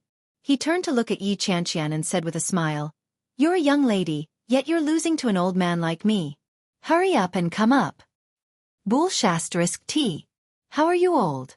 You look very young. Yi Qianqian's face was full of disgust, but she still gave him face and crawled a few more times. He was panting and sweating profusely. Shen Jilia was the same. He let out a long sigh and said, Follow closely. Come, I'll pull you. Yi Qianqian reached out and grabbed Shen Jilia's hand before walking forward step by step. Yi Zhenhua saw that they were in a good mood. He sighed and said, In the past, it was always those people who came with their families. I was embarrassed to come alone. Ha ha ha. Yi Zhenhua smiled and looked down. I haven't been here for a long time. This time, I came with my daughter and son-in-law. It's finally comfortable. Yi Qianqian's heart ached when she heard that. She was busy with work and could only go home a few times a year. In the past, when his grandfather was still around, he still had a companion. Now that Grandpa had passed away, Yi Zhenhua was living alone at home. Yi Qianqian was still a little worried. Fortunately, he was in good health, so Yi Qianqian wasn't afraid that he would suddenly fall ill. Panting, Yi Qianqian used his strength to climb up and called out, Dad, I'll come home on the weekends to keep you company, okay? Go, I don't need your company. Yi Zhenhua climbed up the mountain and said while panting, Kingstown is not close to Yun Town. It's almost a 2-hour drive. It's so tiring to go back and forth. I'm not tired. Forget it. Work hard to get promoted. That's the best way to repay me. Yi Zhenhua smiled. If you get promoted, I'll be able to show off when I introduce my daughter to others in the future. How great would that be? His voice was a little sweet, but the back view of him climbing the mountain looked a little frail. All alone. Yi Qianqian pursed her lips and almost burst into tears. She bit her lower lip, and her eyes reddened. Shen Jilia silently tightened his grip on her hand and said, Hurry up and come up. Chapter 19:18. But after thinking about it, she pushed his hand away and said, Go climb the mountain with my father. I'll do it slowly on my own. But you're too slow. Shenjilia frowned. You're crawling like a tortoise. What if you get lost later? Impossible. Yi Qianqian glared at him. Do you think I'm a 3-year-old? The top of the mountain is only so big. How could I possibly get lost? At most, I'll make a phone call. There's no signal on my phone. Shenjilia pulled her along and said, Let's go. Yi Qianqian was silent for a moment before she suddenly shouted, Dad, old Shen wants to compete with you. Yi Zhenhua turned around and looked over. He was amused and said, All right, young man, you'll definitely be faster than me. I won't wait for you.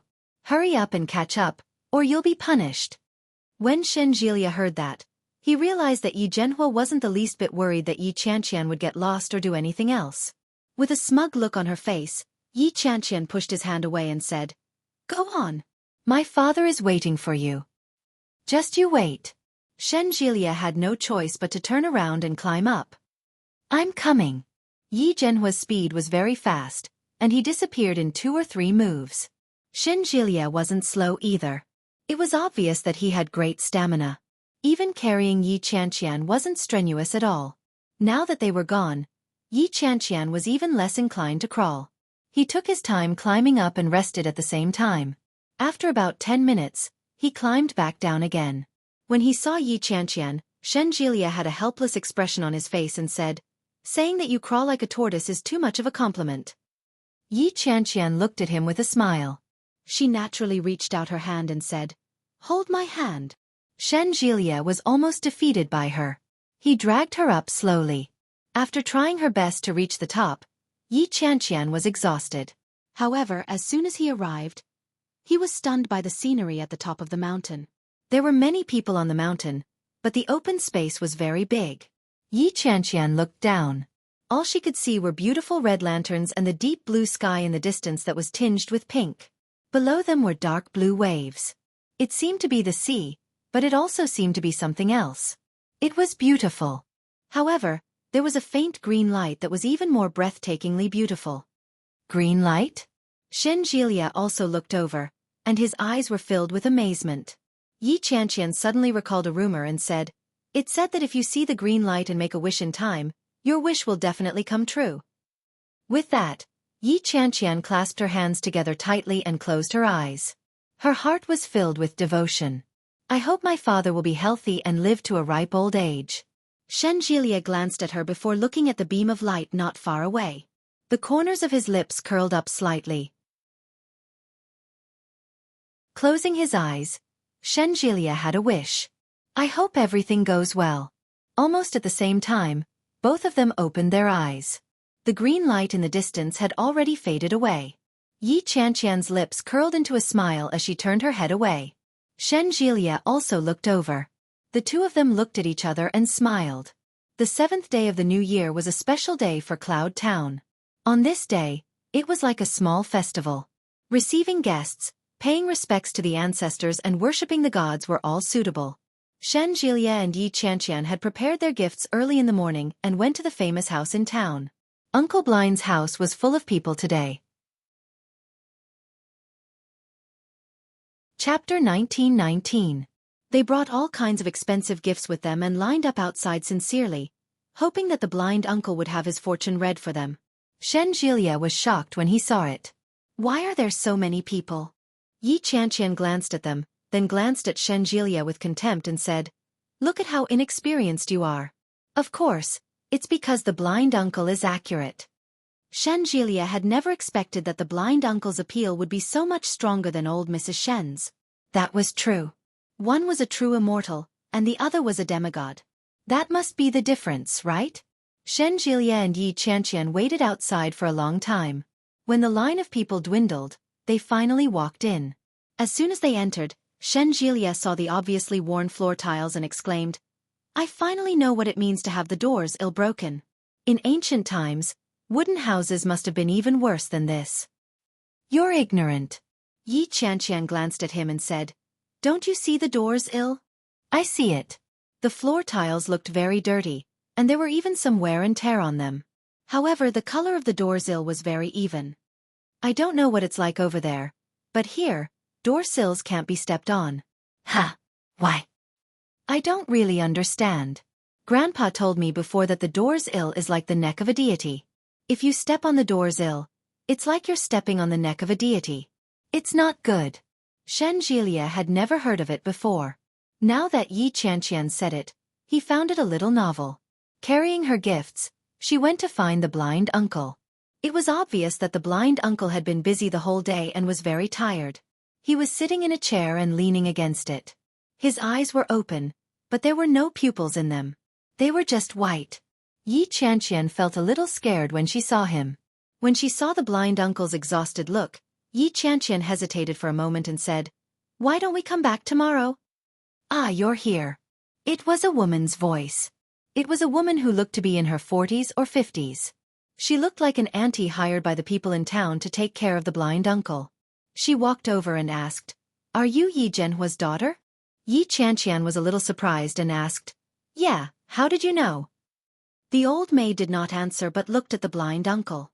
Uncle Blind still had the same expression, but this time he spoke in a dialect, "Since you're here, come in." She didn't know why, but she had a feeling that he was waiting for her to come. She pulled Shen Jilia forward and stood in front of the blind man. She greeted him. "Hello, uncle." Uncle Blind finally propped himself up and said, "Young lad, come." As he spoke, he waved to the front. He spoke in a dialect, so Shen Jilia couldn't understand him. Yi Qianqian nudged him and said, "Uncle is calling for you." Shen Jilia placed the gift on the table beside him and stepped forward. "Squat down," Uncle Blind said. Yi Qianqian translated, and Shen Jilia squatted down. Uncle Blind Man's rough hand touched Shen Jilia's face. Shen Jilia quickly closed his eyes. His face hurt from the rubbing. But he didn't make a sound. He pursed his lips and closed his eyes. In next to no time, the blind uncle withdrew his hand and said, "Not bad, not bad." Shen Jilia understood what she was trying to say. Chapter 1920. Yi Qianqian tugged at him. Shen Jilia finally stood up. He felt a little strange. "Lass."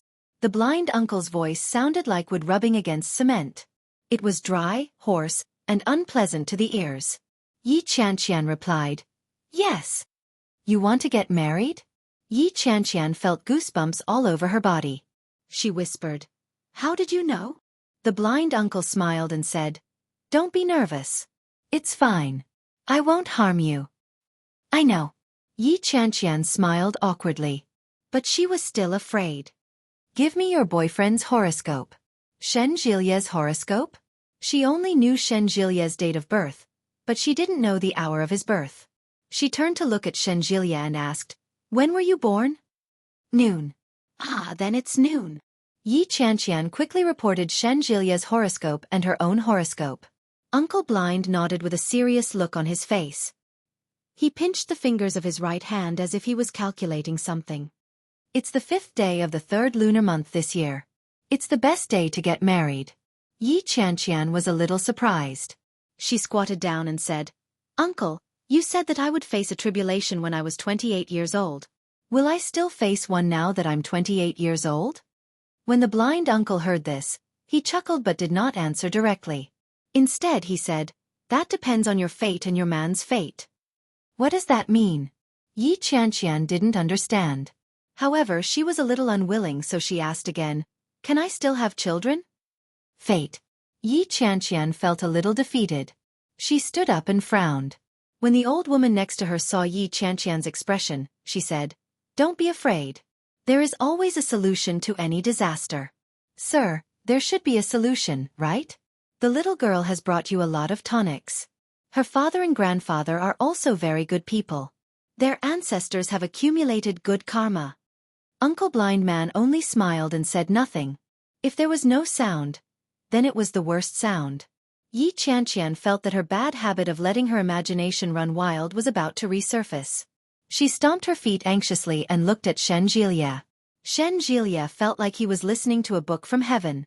When he saw Yi Qianqian's expression, he asked softly, "What's wrong?" Yi Qianqian's eyes reddened and she asked, "What do you think I'll do if I can't have children in the future?" When Shen Jilia heard this, he thought that the blind uncle had said something despairing to her. He felt a little sad, but he looked at Yi Qianqian and enunciated each word clearly. "It doesn't matter. My family doesn't have a throne to inherit. Why would I want a child? As long as we're alive and happy, that's all that matters." Yi Qianqian wanted to cry even more.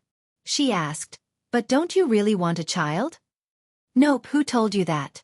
Shen Jilia looked aggrieved and replied, "When did I say that? Sigh, don't let your imagination run wild. If it's not, then it's not.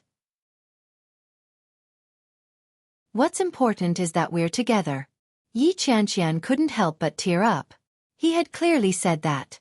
In the imperial capital, in the hotel. He told her very clearly that he wanted a child. However, it was very likely that she wouldn't be able to give birth now. What should she do? Besides, it's not up to them to decide whether we can have children or not. We can go to the hospital for a checkup. As long as there's nothing wrong with our bodies, we can definitely have children.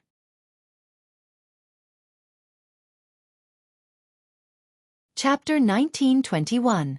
Yi Qianqian looked at him with reddened eyes and asked, "You really don't believe me?" "Well, this is the era of science. Why do you believe so much nonsense?" Shen Jilia placed his hand on her shoulder to comfort her. She didn't know if the blind man understood or not, but after Shen Jilia finished speaking, he laughed and said, "I didn't say anything." Yi Qianqian's mood, which had been on the brink of collapse, seemed to have returned to normal when she heard his laugh. Looking at the blind man, Yi Qianqian asked, "Uncle, fate." The blind man still used the same words. Yi Qianqian was even more uncertain. However, no matter how much she asked or said, the blind man refused to reveal a single word. The servant next to her couldn't stand it anymore and said, "If the master is willing to say it, then let him say it. If he doesn't want to say it, then he must have his reasons. Young lady, don't ask any more." Although Yi Qianqian was unwilling, she could only give up. In fact, she just wanted to feel at ease. After leaving the blind man's place, when Yi Qianqian and Shen Jilia returned home, Yi Zhenhua had already prepared dinner. When he saw them return, he brought out the last dish and said, "Tong Tong just came by." Yi Qianqian was stunned when she heard that. Shen Jilia asked, "What did she come for?" "She came to look for you. She asked you to go to her shop after dinner if you have time." It was the Lunar New Year period, and many young people had returned home to celebrate the holiday. Fang Tongtong's shop was very popular, so she naturally couldn't leave. Yi Qianqian understood and nodded her head. "Okay, I got it." Shen Jilia went to the kitchen to wash his hands and took out the bowls and chopsticks. He glanced at Yi Qianqian and asked, "Are you really going?" "Yes, I'll go. I'll go alone. You can stay at home." Yi Qianqian looked at him. Shen Jilia frowned and said, "No way. Didn't something happen to her when she left your house? I'll go with you later." Yi Qianqian felt a little helpless. "It's fine. I'll take the main road. There are people coming and going on the main road. What's there to be afraid of?" "No," Shen Jilia refused again. "I'll go with you." "All right." Yi Qianqian didn't know what to do with him and said, "I just think it'll be awkward if we go together." "Why is it awkward?" Shen Jilia asked. He suddenly remembered something and said, "By the way, we're getting married." "Not this. The last time you broke up with me, I gave Fang Tongtong a call." Shen Jilia scooped rice for everyone in the house before finally sitting down. Yi Qianqian blinked. She felt a little strange. What did he mean by breaking up with him? If she hadn't misunderstood his relationship with Fang Tongtong, would she have broken up with him? But he didn't mention it and asked, "And then?" "Then, I think I said some nasty things. If I go, it might be a little awkward." Shen Jilia picked up his chopsticks and picked up some food for Yi Qianqian. "Let's eat."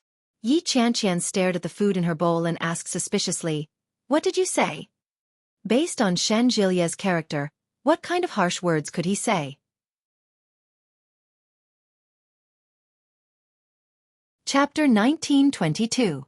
Yi Qianqian replied, That's pretty harsh. However, Shen Jilia's character wasn't bad. How angry must he be to say something like that? Yi Qianqian glanced at Shen Jilia guiltily and lowered her head to eat in silence. As Shen Jilia ate, he said, "In any case, I don't have a good impression of her anymore. If she wasn't your best friend, I would have chased her away a long time ago." As he spoke, he looked at Yi Qianqian with a hint of resentment and said, "Look at you. You invited a wolf into the house and wronged me. I'll remember this for the rest of my life." Yi Qianqian felt even more guilty.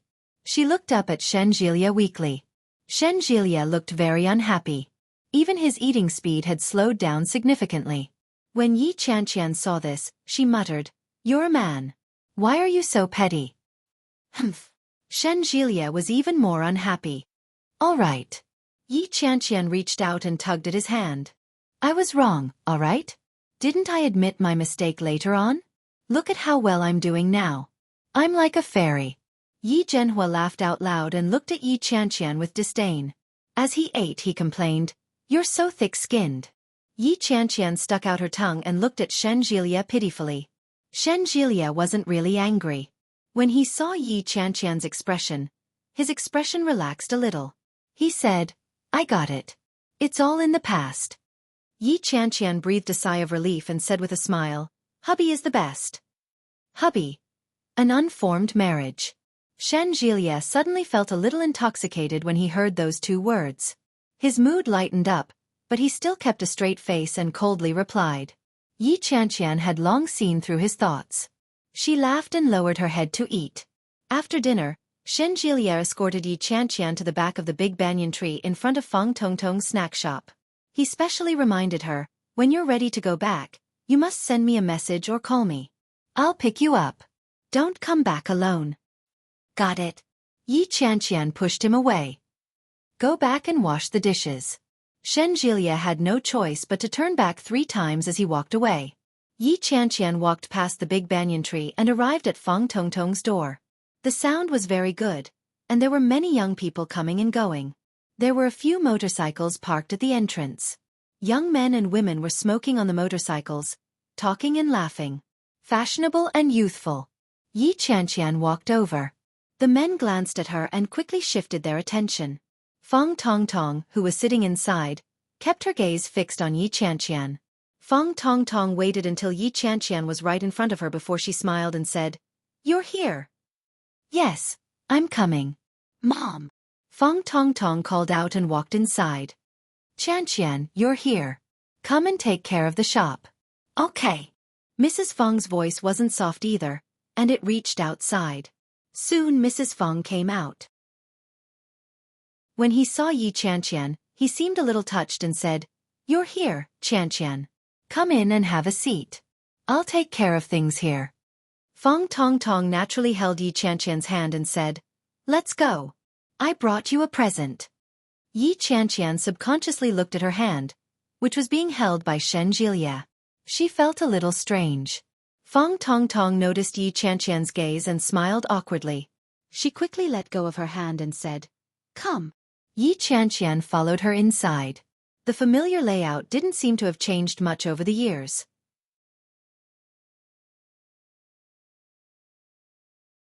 Chapter 1923. Actually, Fang Tongtong's home wasn't here. Instead, it was in the small villa behind. After so many years, the family had been quite well off. However, he spent almost all of his time in this small restaurant, so it naturally became his second home. Inside, there was a sofa, tea set, tables and chairs. After Fang Tongtong walked in, she took out a bag. It looked like a jewelry wrapper. "Here, this is for you." Fang Tongtong sat down on a stool. "What would you like to drink?" "I recently learned how to brew coffee. Do you want a cup?" Yi Qianqian sat down and naturally opened the gift bag in her hand. She said, "No, I won't be able to sleep later. It's been a few days, and I still need to rest." "Ah, are you not feeling well?" "No."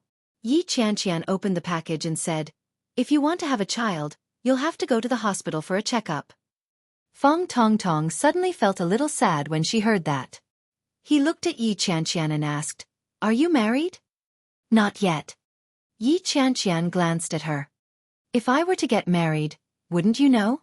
I still have a wedding to attend. Feng Tongtong calmed down. She looked at Yi Yuyu's hand and said anxiously, "Can you do it or not? You've been tearing it apart for so long, but you still can't open it. Let me do it." No. Yi Qianqian turned around and avoided her lecherous hand. Can't you show some sincerity? You're just giving me a present, and you're complaining that I'm taking too long to open it. That's weird. Feng Tongtong couldn't help but laugh when she heard Yi Qianqian's words of disdain. Yi Qianqian glanced at her and muttered, "Crazy. You're the crazy one. I'm not talking about you. Why do you have to take it personally? Bah, there are only the two of us here.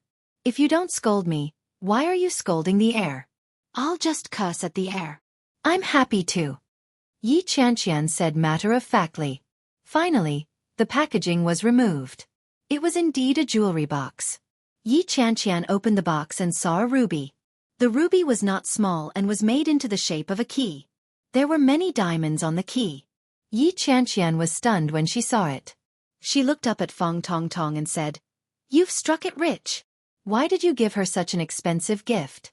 Do you want to die?" "I didn't get rich."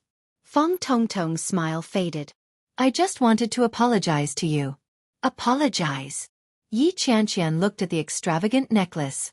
The necklace would cost at least tens of thousands of yuan, right? Or even more expensive? Yes. Feng Tongtong looked at Yi Qianqian and said, "I'm sorry about what happened before, Qianqian." Yi Qianqian didn't respond. She stared at the necklace in her hand and nodded her head in satisfaction. She said, "Your apology is very sincere. I like it." "Humph, of course it's enough. I bought this necklace with all my savings over the years." Feng Tongtong had a pained expression on her face. "Damn it! I can't even bear to buy something so expensive myself." Yi Qianqian closed the lid and looked at Feng Tongtong earnestly. She said, "Don't worry. I'll treat her well." Feng Tongtong glared at her, but she quickly smiled. Yi Qianqian looked at her and smiled. She quickly changed the topic. She had originally thought that it would be awkward to meet Feng Tongtong here. Later on, she realized that no matter what happened, their relationship of more than 10 years was still a relationship. Chapter 1924. Things seemed to be going smoothly. On the night they returned to Kingstown, old Mrs. Shen called Shen Jilia. She looked very happy and said, "I've decided on the wedding day. It's on the 5th day of the 3rd month in spring. This is the best day of the year. According to Qianqian's horoscope, it's especially good." When Shen Jilia and Yi Qianqian heard the old man's happy words, they looked at each other and smiled. The date that old Mrs. Shen mentioned was the same as the date that Uncle Blind had told them 2 days ago. On the same day. "Okay, got it," Shen Jilia replied. On the other hand, old Mrs. Shen was displeased. She said, "What do you mean I know? Aren't you happy that we're getting married so soon?" Shen Jilia naturally wouldn't tell her about the blind uncle. Instead, he changed the topic and asked, "Grandma, since you said that it was a good day, how was it a good day?" Qianqian, the right time and the right place are all favorable to you. Your 8 characters of the 8 trigrams can also set off Qianqian. If you get married on this day, maybe you will have a change of luck." Shen Jilia turned on the loudspeaker. Yi Qianqian's eyes lit up when she heard that. What does that mean? Luck. Yi Qianqian suddenly felt a glimmer of hope. The word that the blind uncle had repeated countless times appeared in his mind. Fate. If his luck changed at this time, it could also be considered fate, right? Yi Qianqian's mood suddenly lightened up. Really? Shen Jilia was ecstatic. "Grandma, you're the best." When old Mrs. Shen heard that, she smiled proudly and said, "I'm just kidding. Of course I'm great." "Oh right. On the 25th of next month, bring Qianqian back to collect the marriage certificate." Gregorian calendar? Yes, the Gregorian calendar. Shen Jilia instinctively walked over to the desk calendar and flipped through it. "There's still a month left," he said. "That's right. That's not a bad day either. It's the perfect day to get our marriage certificate," old Mrs. Shen said with a smile. "I can't talk to you anymore. I'm going to talk to Dongfang. Wait, Grandma. Before he could finish, old Mrs. Shen had already hung up. Shen Jielia had no other choice, but when he turned around, a figure pounced on him. Yi Qianqian jumped up and laughed happily. We're getting married. Shen Jielia held her firmly in his arms. Yi Qianqian was even more excited. She clasped him and shouted, We're getting married. We're getting married. Old Shen, we can get our marriage certificate next month. Shen Jielia carried her back into the room and said, Didn't you say that you didn't care about this ID? How did you change so quickly? Haha. Yi Qianqian hugged his head and looked up happily. How could I not care? You big idiot. Didn't I comfort you at that time? Humph. Shen Jielia placed her on the bed, but Yi Qianqian refused to let go of him. His mind was happily fantasizing about his future life. Shen Jielia's face reddened, and he said with much difficulty, Let go. Are you trying to murder your husband? Haha. Yi Qianqian released him and kicked off her shoes. She took off her jacket and laid on the bed with her phone in her hand. She opened the browser. Shen Jielia removed his jacket and pinned her down from behind as he asked, What are you doing? Yi Qianqian stared at the phone and asked, Let me check what we need to prepare for our wedding. Are we going to do a premarital checkup? Yeah. We'll do it tomorrow. Shen Jielia hugged her from behind. His hand slid under her shirt, and his other hand took away her phone. There's no rush. Leave the checkup to me. Yi Qianqian turned her head, and Shen Jielia quickly covered her lips with his.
Chapter 1925.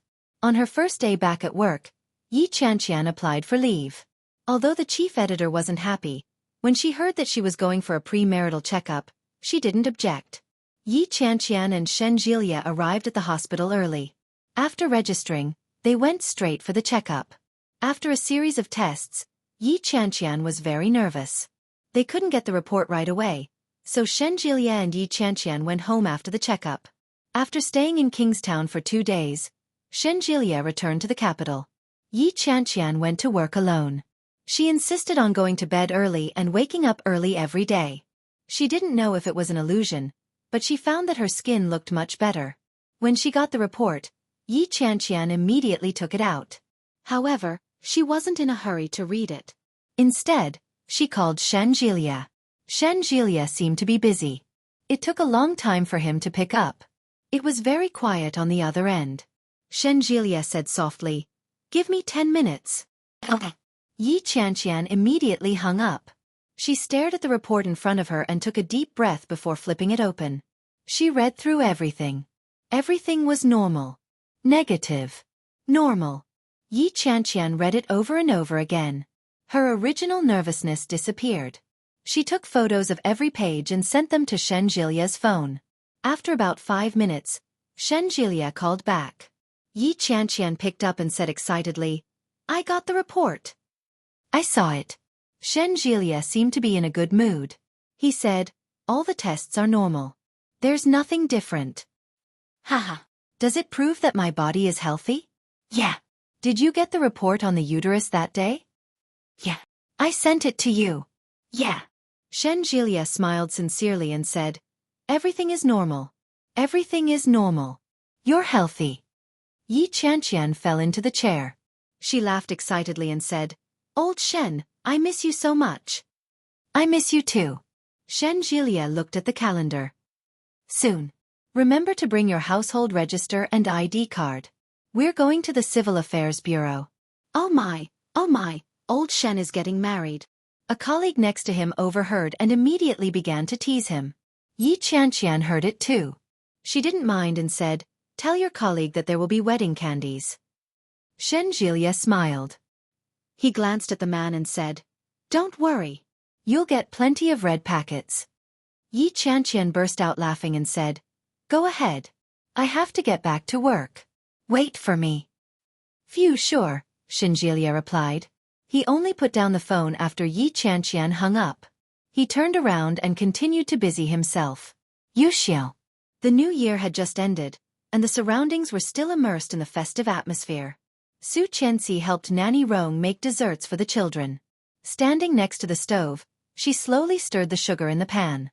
The small fire simmered slowly, and the fragrance permeated the air. Li Jianyue ran around with little Su and shouted in a crisp voice, "Mommy!" Little Su smelled the fragrance too. "She's so happy." Su Qianxi smiled and was about to speak, but suddenly, she felt a pain in her belly. The pain came suddenly. She frowned and slightly bent down. Nanny Rong saw this and asked in surprise, "Madam, what's wrong?"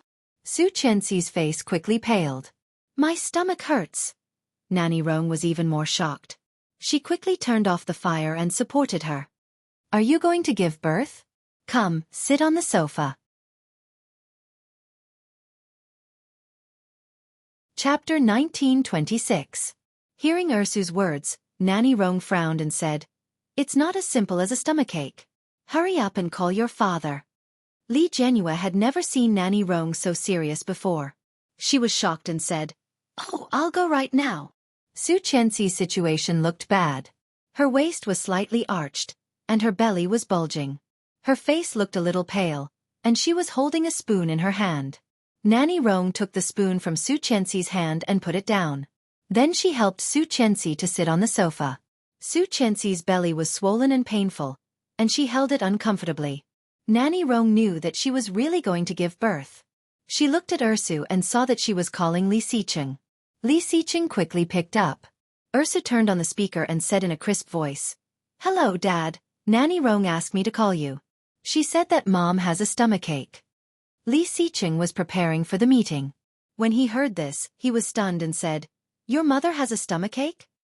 "Yes." "Ask Nanny Rong if Mom is going to give birth." Yes. Nanny Rong couldn't stand it anymore and shouted, "Sir, come back quickly. Madam looks very uncomfortable. Come back quickly and take her to the hospital." In the president's office of the LS Group, Chang Yu walked in with the meeting materials and knocked on the door. Li Xicheng had just hung up the phone, and then he picked up his coat and said, "The meeting is postponed." Chang Yu was stunned and asked, "Why?" "My wife is giving birth." Almost flying out, Li Xicheng soon disappeared. Chang Yu was surprised and said, "Susu is going to give birth again?" She picked up her phone and called Rong Rue. After all, He was Su Qianxi's cousin, so it was necessary to inform him.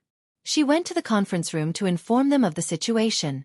Everyone expressed their blessings and then left. When Li Xiqing returned home, he ran in. Seeing Su Qianxi leaning on the sofa, he said, "Honey, I'm back." Su Qianxi glanced at Li Xiqing and said with some grievance, "Mr. Li, it hurts."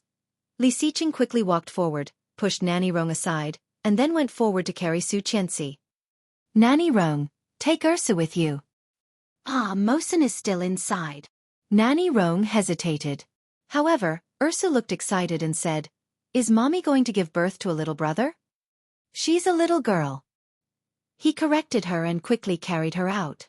Opening the car door, Li Xiqing thought for a moment and said, "Ursu, you stay at home with Granny Rong and Xiao Su.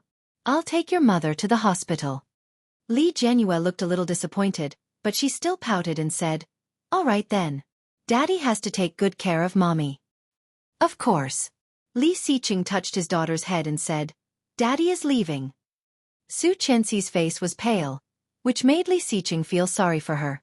He started the car and drove straight in the direction of the first maternity hospital. When she arrived at the hospital, she looked much better. He got out of the car and hugged her. "Does it still hurt?" Su Qianxi shook her head and said, "It's not that painful."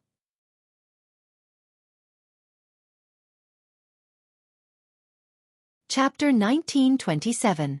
The pain of a pregnant woman was sometimes heavy and sometimes light. Just lying on the bed, Su Qianxi felt an unbearable swelling pain again. It was the first time that Li Xiqing had seen her give birth so closely. His lips tightened in fear and he said, "Doctor, hurry up. My wife has a stomachache." The nurse was a bit speechless, but she still said in a good attitude, "That's what women do when they give birth. They'll be fine after they give birth." "When can she give birth?" "I don't know yet. Her water hasn't broken yet. I guess it'll take a while." "How long?" Li Xiqing was a bit loud. The nurse looked at Li Xiqing and said, "Mr. Li, it depends on the pregnant woman. It's not up to us to decide. Some people have to give birth for a few days, but others have to give birth immediately." "Give birth immediately? A cesarean section?" "A cesarean section is also an option, but I recommend you to have a natural birth. After all, your wife had a cesarean section before, and they also gave birth here." Therefore, the nurse was very clear. When Su Qianxi gave birth for the first time, this man was not by her side at all. The way she looked at Li Xiqing was also a bit strange. Li Xiqing nodded as if he was thinking. Su Qianxi was lying on the bed, looking very pale. "Mr. Li, please stay here with your wife. If anything happens, just press the service bell." "What do you mean?" The nurse held back her laughter and said, "For example, the pregnant woman can't stand the pain, or her water breaks, or any other emergency. You can go out." Su Qianxi's voice rang out. "Let my husband stay here." The nurse felt relieved and said, "Okay, call me if anything happens." After the nurse left, Li Xiqing sat on the edge of Su Qianxi's bed. Su Qianxi looked at her husband, feeling both amused and distressed. She reached out and touched his face. His first child was already absent. This time, he was nervous and flustered, and Su Qianxi saw all of it. "Don't be nervous. It's not that painful," she comforted him. Li Xiqing suddenly laughed. "Why are you comforting me now?" "Humph." Su Qianxi's face was pale, but she was in good spirits. "Look at yourself. Can you comfort me now?" Li Xiqing caught her hand and kissed it gently. "Don't I look bad now?" Su Qianxi smiled and said, "No, my husband is always the most handsome." Li Xiqing curled his lips and looked at her belly. His stomach looked round. It was huge. However, compared to the first twin, it was undoubtedly much smaller. "Bite me if it hurts." He looked at her with concern. "Your lips are blue." "Of course not. It's over if my lips turn blue." Su Qianxi's mental state was not bad, but suddenly, it began to hurt again. Don't talk. Save your energy." He held her hand and sat next to her.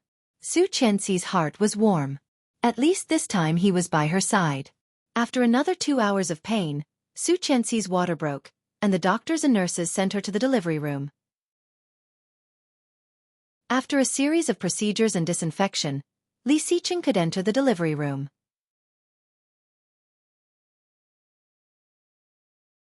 Chapter 1928. At that moment, Li Xiqing's mind was blank. But at the same time, he felt that his life was complete. It was as if he could feel every inch of Su Qianxi's pain. But it was so far away, and he wished that he could replace her and let all the pain fall on himself. She did not give birth until it was very, very late in the evening. It was a natural birth. Su Qianxi's face was pale and relaxed, but Li Xiqing felt that he had been tortured to the core. Holding Su Qianxi's hand, Li Xiqing did not speak for a long time. "Hubby. Yeah. I'm hungry." She sounded aggrieved and faint. Li Xiqing suddenly smiled when he heard that. "Nanny Rong is here." Li Xiao and Qin Shuhua were waiting at the door of the delivery room. Nanny Rong sat with Mosen and Daisu until the door of the delivery room opened. Almost at the same time, everyone stood up and carried a chubby boy. "It's a boy, 6 and 2 pounds. Great!" Qin Shuhua laughed excitedly. She went forward and carefully carried the child over. "How is the adult?" Li Xiao asked. "Is my son in there too?" "Yes, but he's about to be transferred to another ward. He'll be out soon." The nurse smiled and reminded them of the precautions. Li Xiao actually did not understand these things, but Qin Shuhua nodded. Mosen turned his head and looked at Ursu. He said, "Mommy gave birth to a little brother." "Yeah, I heard that. Is the brother called Sansu?" Qin Shuhua laughed and said, "He's called Little Moyun." "Little Moyun. Big Mosen." "Yeah." Li Jianyue cheered and took out her little phone. "I'm going to call brother. If he hears this good news, he'll be very happy." Nanny Rong looked at the children and said with a smile, "By the way, tell your grandparents not to worry. Both mother and child are safe." "Yeah." Li Jianyue made the call happily, feeling that she had been entrusted with an important task. She called Li Zhenqian, and he picked up very quickly. "Brother." A crisp voice sounded. When Li Zhenqian heard that, his originally unhappy face softened a little. He said, "Yeah. Brother, let me tell you, Mom gave birth to a little brother today. Grandma said his name is Little Moyun, and Brother Mosen is Big Mosen." Li Jianyue smiled and asked, "Brother, what are you doing?" However, Li Zhenqian didn't reply. Instead, he quickly changed the topic and said, "Little Moyun is born. Have you told Grandpa and Grandma?" "No. Brother. I miss you so much." Li Jianyue pouted. "Brother, when are you coming back?" Li Zhenqian lay on the small bed and looked at the photo not far away. He whispered, "I just came from Kingstown." Then, "Big brother, when are you coming back?" "Wait for the holidays." Then, "Big brother, when are you going to have a holiday?" "Let's wait for brother to graduate." Li Zhenqian looked at his little desk, which was filled with all kinds of junior high school textbooks and questions. "I want to go back and see Little Moyun too. I didn't see it either." "I'll go and take a photo of Little Moyun and send it to you." "All right. Just you wait." Li Zhenqian removed the phone from his ear and ran towards Qin Shuhua. "Grandma, I want to take a photo of the little brother and send it to brother." Looking at Li Jianyue's expression, Li Mosen suddenly thought of a phrase. Two innocent children. Ursu and Daisu's relationship was too close, and the time they spent together couldn't compare to the strong familial love between them.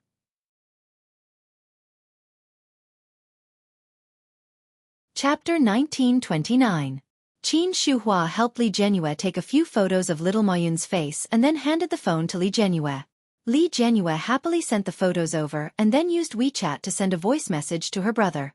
"Brother, I think Little Moyun doesn't look like us at all. We look much better." Li Zhenqian didn't reply. In the capital, Li Zhenqian looked at the ceiling above his head and was slightly distracted. Even when the phone next to him rang, he ignored it. Suddenly, there was a knock on the door. Li Zhenqian immediately sat up and became alert. "Come in." As soon as the childish voice fell, the sound of the door being opened was heard. Rong Xian walked in and looked at Li Zhenqian before closing the door. "Hello, Grandma." Rong Xian walked over and sat down on Li Zhenqian's little bed. Li Zhenqian's lips were tightly pursed. "I'm sorry, Grandma." Rongxian looked at the child and sighed. Your mother gave birth today. It's a little brother, so I didn't tell your father about you. However, you really shouldn't have hit your classmate like that. I was wrong. Li Jianqian lowered his head and was very honest. You are different from Chu. Chu's parents have always been abroad and don't care about him. I know that you are close to him, but I think it's better for you to keep a distance from him. Rongxian looked at Li Jianqian and said seriously. When Li Jianqian heard this, he looked up and looked at her in surprise. Grandma, we hit him today because Wang Shengbin came to provoke us. Li Jianqian's little face was a little unconvinced. He said that Chu was an unwanted child and that I was a little monster raised by an old witch. After we hit him, he even spat on us. I was very angry, So you hit your classmate until his teeth fell out and his face was swollen. He might even have a concussion. Rongxian was a little angry. Li Jianqian, what did Grandma usually teach you? A gentleman uses his fists, not his mouth. Not only did you hit him, but you also hit him until he was hospitalized. As she spoke, she looked at Li Jianqian with some disappointment and said, You weren't like this in the past, Daesu. It's all because of Yu Chulin. Grandma. No. Yu Chulin used to have violent tendencies. He looks quiet, but he's actually mentally deficient. His father has mania, so it's best if you don't hang out with him anymore. Li Jianqian couldn't believe that Rongxian would say such a thing. Grandma. Okay, don't talk about it anymore. Come with me to the hospital tomorrow to apologize to her. Rongxian stood up and looked at him. If a fool is scolding you, just ignore him. Treat him as a mute. Treat him as a lunatic. It's his family's problem if he's not educated, but if you hit him, it's your fault. Li Jianqian was not convinced. He pursed his lips and did not speak. Rongxian bent down and put her hands on Li Jianqian's shoulders. Daesu, you are still Grandma's good boy. Go to bed early. Good night.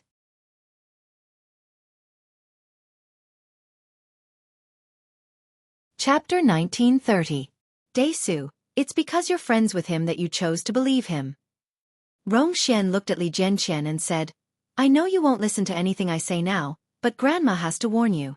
Don't contact him anymore. Do you hear me? Grandma, I don't agree. Calm down first. School will start in a few days. You have to prepare well. Grandma, I want to skip a grade. You have to talk to your father about this. Rongxian looked at Li Jianqian and said, Go to sleep. Good night. The door to the room was closed. Li Jianqian looked at the dark surroundings and suddenly felt a little sad. Mom, I want to go home. Li Xiqing carried the child until late at night. The newborn's body was as soft as a piece of cotton. He held it carefully, afraid that he would hurt the child. Qin Shuhua watched from the side, and her heart was in her throat. She said, Slow down. Slow down. Li Xiqing was already nervous, and after hearing Qin Shuhua's reminder, he felt even more uncomfortable. Su Chenxi had fallen asleep, but when she heard the movement in front of the bed, she woke up again. Seeing that Li Xiqing didn't dare to move, she smiled and said, Don't be afraid. Her voice was very soft. Li Xiqing quickly came over and smiled at Su Chenxi. Then, the child in his arms began to struggle. His little hands and feet flailed, and his wrinkled face turned slightly red. Then, he opened his mouth and burst into tears. Li Xiqing's body stiffened and he asked, Why are you crying? Are you hungry? Qin Shuhua heard that and said, Hurry up and carry the child to Chanqian. Feed him. Oh, okay. Li Xiqing carefully carried the child over and said, Honey, feed him. Su Chenxi slowly sat up, and Qin Shuhua went up to help her. Li Xiqing handed the child to her. When Su Chenxi took it, she could clearly feel the man's hand tremble slightly. Don't be afraid. The child is very strong. But this adult had scared the hell out of him. After feeding the child milk, little Mo Yun instinctively sucked on the milk and closed his eyes in satisfaction. But after a while, he began to cry again. Su Chenxi touched his diaper and found that it felt a little wrong. She said, Does the baby need to change his diaper? Take a look. Li Xiqing hurried forward to hold her and said, Diaper change, Mom. Qin Shuhua had just walked out to coax her granddaughter. Hearing his voice, she immediately responded, "What's up? Please tell me to change my diaper." Qin Shuhua almost laughed and said, "Wait a minute." Li Jianyue walked forward and stared at him with her big round eyes. "Daddy, are you going to change little brother's diaper?" "Yes, Ursu, go out first. It will stink." Li Jianyue's eyes were wide open, but her eyelids were starting to drool. She said, "I'm not afraid of the stench. I want to take a video and send it to my brother. It's a video of Daddy changing my little brother's diaper." Li Xiqing's expression changed. He coughed softly and said, "What's there to see? Don't take pictures, Mosen." Li Mosen responded from outside, "Take your sister out. Let Granny Rong take you home to sleep. It's getting late."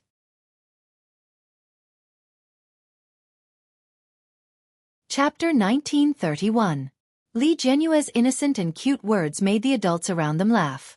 Li Xiqing deliberately put on a straight face and said, "What nonsense are you talking about? Don't be rude." However, Li Jianyue wasn't afraid at all. She was grinning from ear to ear. Li Mosen pulled Li Jianyue and said, "Ursu, let's go back first. Daddy has to take care of Mommy and little brother here. Let's go back and play with little Sue." Nanny Rong also came up and said, "Ursu, let's go. Don't make trouble here." Li Jianyue was a little reluctant, but she still pouted and said, "Okay, then when will Daddy and Mommy come home?" "Nanny Rong, why don't you stay here and teach Xiqing? Mom, you can bring the children directly back to the old mansion." Su Chenxi's voice was soft as she looked at Qin Shuhua. "Yes, Mom, I think so too." Qin Shuhua heard that and nodded. "Okay, in that case, Nanny Rong can stay here. I'll bring the two children back first." After the discussion, the place was much quieter. Nanny Rong smiled and looked at Li Xiqing. "The children's skin is more tender. Be gentle." Li Xiqing's movements were very gentle. When he heard Nanny Rong's words, he didn't dare to use any force. Nanny Rong couldn't stand watching him being so careful. She said, "Let me do it. Watch me. You'll be able to learn it next time." There was a training center for parents before, but Li Xiqing was busy with work and it wasn't his first child, so he hadn't been there. One reason was that he didn't have time to come again, and the other was that he was embarrassed. Nanny Rong's movements were very smooth and looked gentle and fast. Li Xiqing watched carefully. Su Chenxi looked at her man and her eyes softened. When Li Jianqian and Li Jianyue spoke, Li Xiqing was not by her side. Although he didn't say it, Su Chenxi knew that he must be very regretful. This time, the harder he tried to make it up to her, the more Su Chenxi felt guilty. Back then, Li Xiqing disappeared for 4 years because he wanted to protect her. Li Xiqing seemed to feel Su Chenxi's gaze and looked over. Her dark, almond-shaped eyes curved slightly. Then, she turned her head and watched Nanny Rong's movements. "Did you see it clearly?" Nanny Rong glanced at him. Li Xiqing nodded and said, "I think so. I'll try." Little Mayun's eyes were wide open as he stared at Li Xiqing. Li Xiqing couldn't help but reach out and touch his little face. "Call me Daddy." Little Mayun immediately opened his mouth, and his face turned red. Then, he opened his mouth and burst into tears. Su Chenxi laughed out loud, but Li Xiqing panicked and said, "Why does this child cry?" Nanny Rong tried not to laugh. "That's what kids do. Go on." Li Xiqing wiped his little butt and carefully put a diaper on it. Nanny Rong couldn't stand it anymore. "Hurry up. How's the class going?" Sweating, Li Xiqing took a deep breath and tried to move faster. But in the end, she was still afraid of hurting the child, so she couldn't get up no matter what. Perhaps little Mayun was tired from crying. After a while, he closed his eyes and fell asleep with tear stains on his face. Finally putting the diaper on, Li Xiqing wiped his hands, his face covered with sweat. Nanny Rong said, "Put on the child's clothes. Don't let him catch a cold." Li Xiqing did as he was told. Although it was clothes, it was actually a layer of swaddling clothes. I have to explain that I was out the whole day, and when I came back, I realized that 60 chapters had been deleted. Because it was an anti-pornography campaign, the deleted chapters should be sexual ones.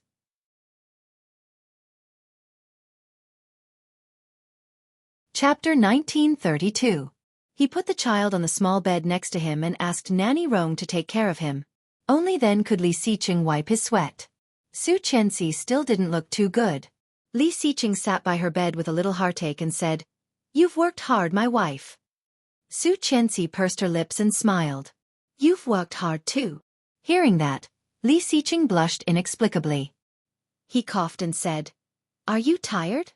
Sleep for a while." Su Qianxi smiled and responded softly. Nanny Rong saw that and said, "What are you sleeping for? Eat something first and preserve your strength. Otherwise, you'll be exhausted." Then she picked up the tonic soup and said, "Have some soup first. Sir, feed madam some." "I don't want to drink it." Su Qianxi looked at Nanny Rong. "I'm sleepy." "No, you must drink it." Nanny Rong was rarely so firm and strict. "If you don't drink it, don't even think about sleeping." Seeing Nanny Rong like this, Su Qianxi had no choice but to sit up. After drinking some soup, Su Qianxi couldn't stand it anymore and fell asleep on the bed. Seeing her asleep, Li Xiqing stood up and walked over to the child. Looking at little Mo Yun's sleeping face, his mood quietly started to become better. His son was born, and he had watched him. Honey, I want to eat something sour and spicy." "Oh Ming, you bastard, you're hiding my ice cream again." B****oh, where's my waist pad? Oh Ming had been very busy recently. It was said that pregnant women were difficult to handle, and he had experienced it firsthand. Not only did her taste change, but her temper was also volatile. Oh Ming couldn't handle this kind of situation at all.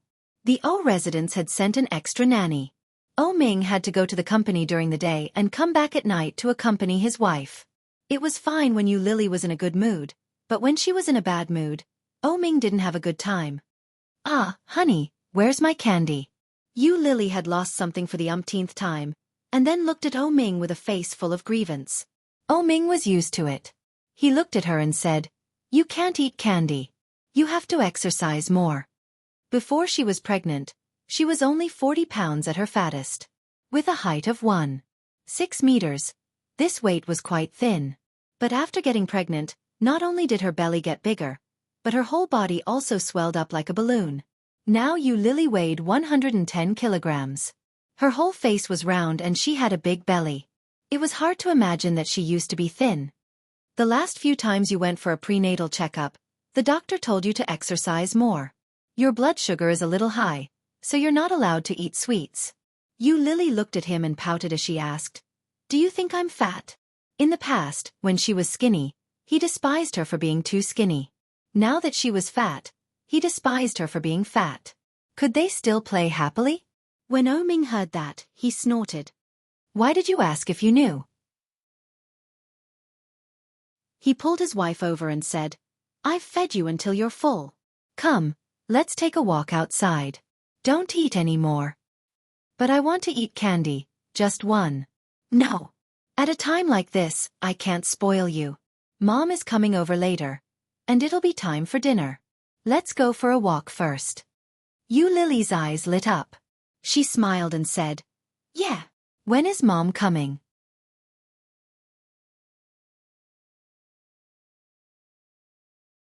Chapter 1933. Yu Lily took Oh Ming's arm and said, "Oh, she is your mother. Since she is your mother, she is my mother. Why are you jealous? It's so boring." "Humph." Oh Ming glared at Yu Lily, but soon turned his head and said, "I have to ask Mom to make less delicious food later. It will be difficult to give birth." "No," Yu Lily said indifferently. "Anyway, I am ready for a cesarean section. It is very painful to have a natural birth. Qianqian had a natural birth this time. I heard that it is much more painful than a cesarean section." Oh Ming glanced at her, and his lips curled up slightly. Because they were all pregnant, several expectant mothers had created a WeChat group. Among them, Yu Lily was the group leader. There were 4 women in the group: Yi Yu, Su Qianxi, Qiu Manyu, and Yu Lily. Qiu Manyu was a military doctor, so she didn't spend much time in the group. However, Su Qianxi often shared her mother's happiness with them, as well as the things that a mother needed to pay attention to. Yu Lily was very open in the group. After listening to Su Qianxi and Yi Yu's teachings, she didn't take Oh Ming's warning seriously at all. Oh Ming was helpless, but he couldn't help but feel happy for her. Although she came a little late, she was still Yu Lily's best friend, wasn't she? In the end, Oh Ming dragged Yu Lily out of the door. Although it was a walk, Yu Lily didn't want to walk at all. Her footsteps were very slow. Oh Ming waited beside her, and he also looked very slow. Yu Lily was waiting for him impatiently, and then she would ask to go home and wait for Xiao Ziqing.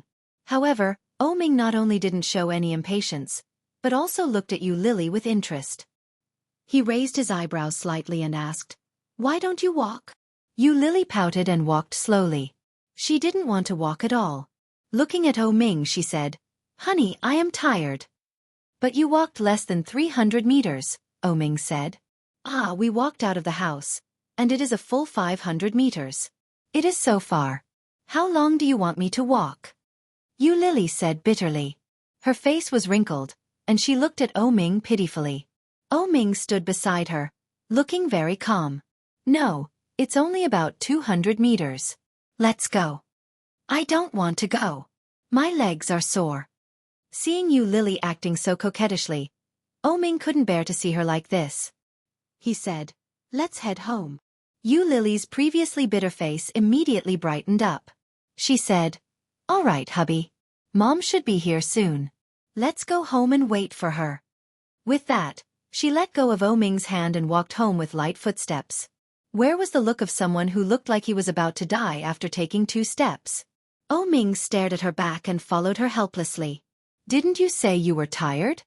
Yes, so I have to hurry home and sit down, or I will be exhausted." Yu Lily looked serious and looked at him with a bright smile. Yu Lily was out of breath as she quickened her pace. The baby in her belly seemed to be a little unhappy and gave her a kick in the belly. Yu Lily stood still and looked at her belly.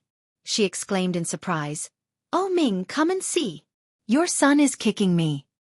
Oh Ming wasn't far away. When he heard that, he quickly ran over and shouted, "Where?"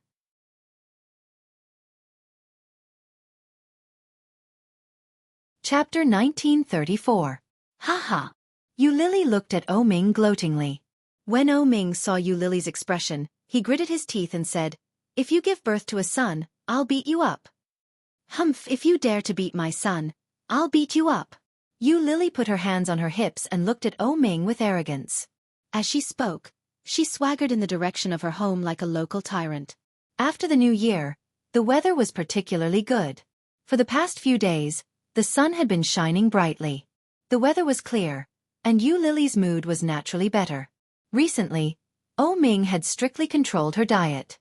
He even restricted her from eating more than 1 piece of meat. Therefore, Yu Lily looked forward to Xiao Ziqing's visit every day to break her taboos. When Xiao Ziqing arrived, she led Nanny Zhang to prepare a large table of dishes for Yu Lily with a smile. Yu Lily ate with great enthusiasm. Although most of the dishes were Nanny Zhang's handiwork, without Xiao Ziqing, Yu Lily would not have been able to eat so much. After eating, Oh Ming wanted to take Yu Lily for a walk. Yu Lily felt a wave of discomfort in her stomach. At first, she thought she wanted to go to the bathroom. After hiding in the bathroom of the room and sitting for a while, he felt that something was wrong. The pain in her stomach was getting worse, and Yu Lily couldn't take it anymore. She held onto the door and walked out shouting, "Help!" Everyone was busy working, and Oh Ming was talking to Xiao Ziqing. When he heard Yu Lily's cry, he immediately panicked. He quickly ran up and saw that Yu Lily was about to cry. He asked, "What's wrong?" "My stomach hurts." Yu Lily looked at Oh Ming with a pitiful look and clutched her stomach. Oh Ming was shocked. He quickly went up to hold her and asked, "Is the baby about to go into labor?" "But it's not the due date yet." Nanny Zhang heard the movement from below and ran up. She said, "Lie down first." "Don't worry." "Why are you lying down? What if you give birth later?" "It won't. There are still 7 or 8 days before the due date. The closer it is to the due date, the lower the fetal position will be. It's normal to have a stomach ache. Lie down for a while. If it still hurts later, we'll go to the hospital." "Really?" Oh Ming found it a little mysterious. Nanny Zhang glared at him and said, "I have experience. You can't go wrong trusting me." Yes. Some things it was always right to believe in the older generation. He helped Yu Lily lie down. As expected, Yu Lily quickly fell asleep. Oh Ming breathed a sigh of relief, but he was also speechless. Walking out, Nanny Zhang looked at Oh Ming and said, "Humph, I was right, wasn't I?" "Yes, I fell asleep." Oh Ming laughed bitterly and took out a cigarette. "Thank you." Nanny Zhang glanced at him and said, "Don't stand on ceremony with me. But it's best if you don't smoke anymore. It's not good for pregnant women and children." "Well, I don't smoke." Oh Ming put the cigarette in his mouth and sat down on the sofa without lighting it. After smoking for so many years, it was impossible for him to quit just like that. But for the sake of his wife and children, Oh Ming had been much more well-behaved recently. "Mrs. has gone back. Young master, the next time Mrs. comes, don't let her buy so many ingredients. It's not a waste, but it's not good to let Lily eat too much."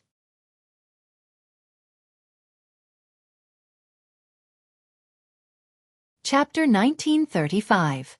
Nanny Zhang glanced at her and said, "Hurry up and coax her.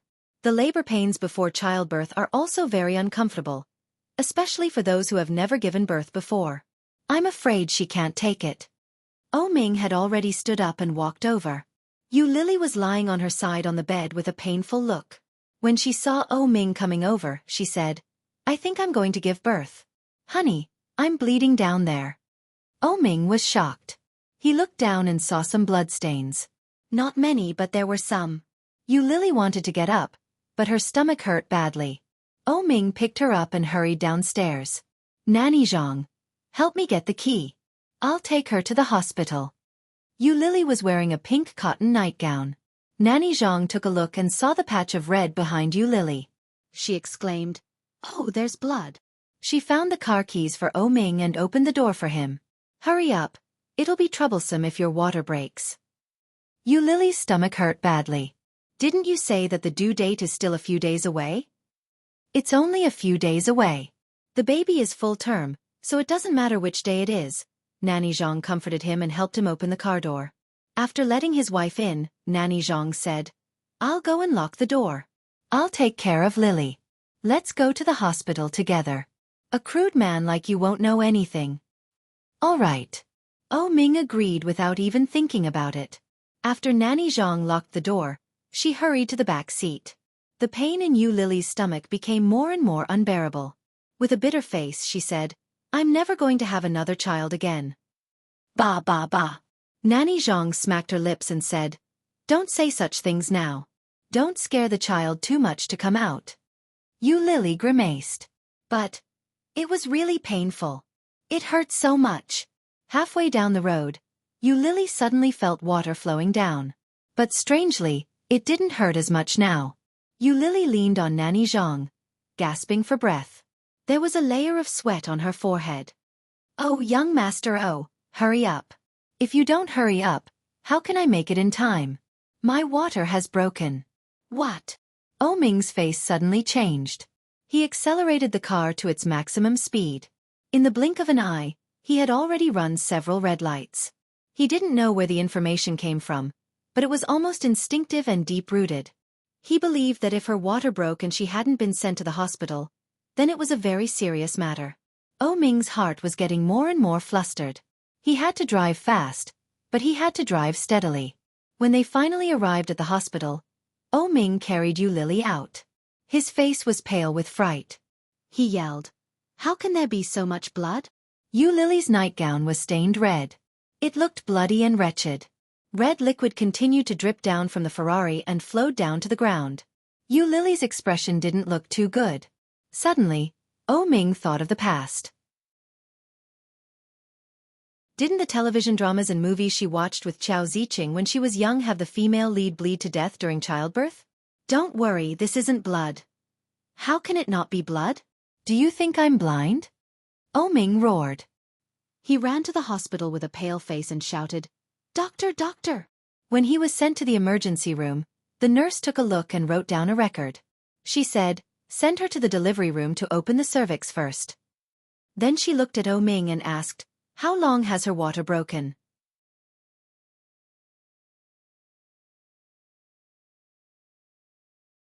Chapter 1936. Hearing such fierce words, the nurse was speechless. She explained helplessly, "Mr. O, it's not all blood. The pregnant woman's water broke and mixed with blood looks a little scary, but in fact, it's normal." When O Ming heard that, his brows furrowed deeply. He was skeptical. "And your wife's is relatively normal. There's nothing special. Don't worry, leave it to us. You wait here." As she spoke, she had already registered and turned to follow Yu Lily's bed. Nanny Zhang felt helpless and amused and said, "Master O, you sit here. Women don't give birth so quickly." "No, I want to go in."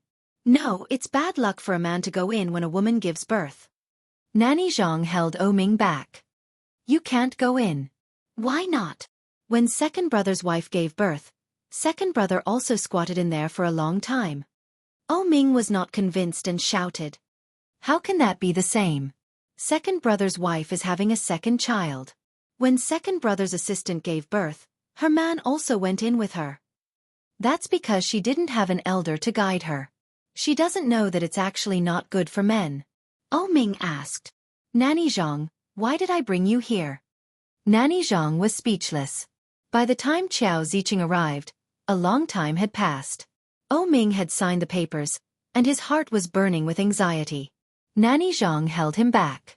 When she saw Xiao Ziqing coming over, she said, "Madam, quickly stop Master O. This guy always wants to go in. How can a man go in when a woman is giving birth?" Hearing that, Xiao Ziqing immediately went up to O Ming and said, "No, you can't go in. If you go in and distract Lily, if the child doesn't come naturally, it's all your fault." Hearing that, O Ming finally became obedient. But soon, O Ming began to refute and said, "Then why can second brother go in to accompany his wife to give birth? His wife gave birth to a second child, so she has experience and strong willpower. Your wife gave birth to a first child." Xiao Ziqing analyzed the situation seriously and looked at O Ming. "And don't you know your wife? Maybe she was born fine. What if you go in and she starts wailing like a ghost and howling like a wolf? When that happens, she'll really be distracted.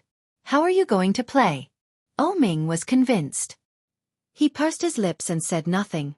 Staring at the door, O Ming sat on a chair outside. He waited from afternoon to night. With a cigarette dangling from his mouth, O Ming was extremely anxious. Staring at the door of the delivery room, she stood up repeatedly and paced back and forth. Looking at the time, it was already past 8 in the evening. O Ming felt more and more uneasy and said, "Why isn't it done yet?" Nanny Zhang glared at him and said, "How can a woman give birth in a hurry? Some women give birth for a week." 1 week? O Ming's heart skipped a beat. "Yes, you really don't believe me. There really was a woman who gave birth for a week." It was a little uncomfortable, but at least she gave birth to the child. How are you going to eat and drink for a week? How does she get up? O Ming couldn't imagine it. Doesn't the pregnant woman feel uncomfortable?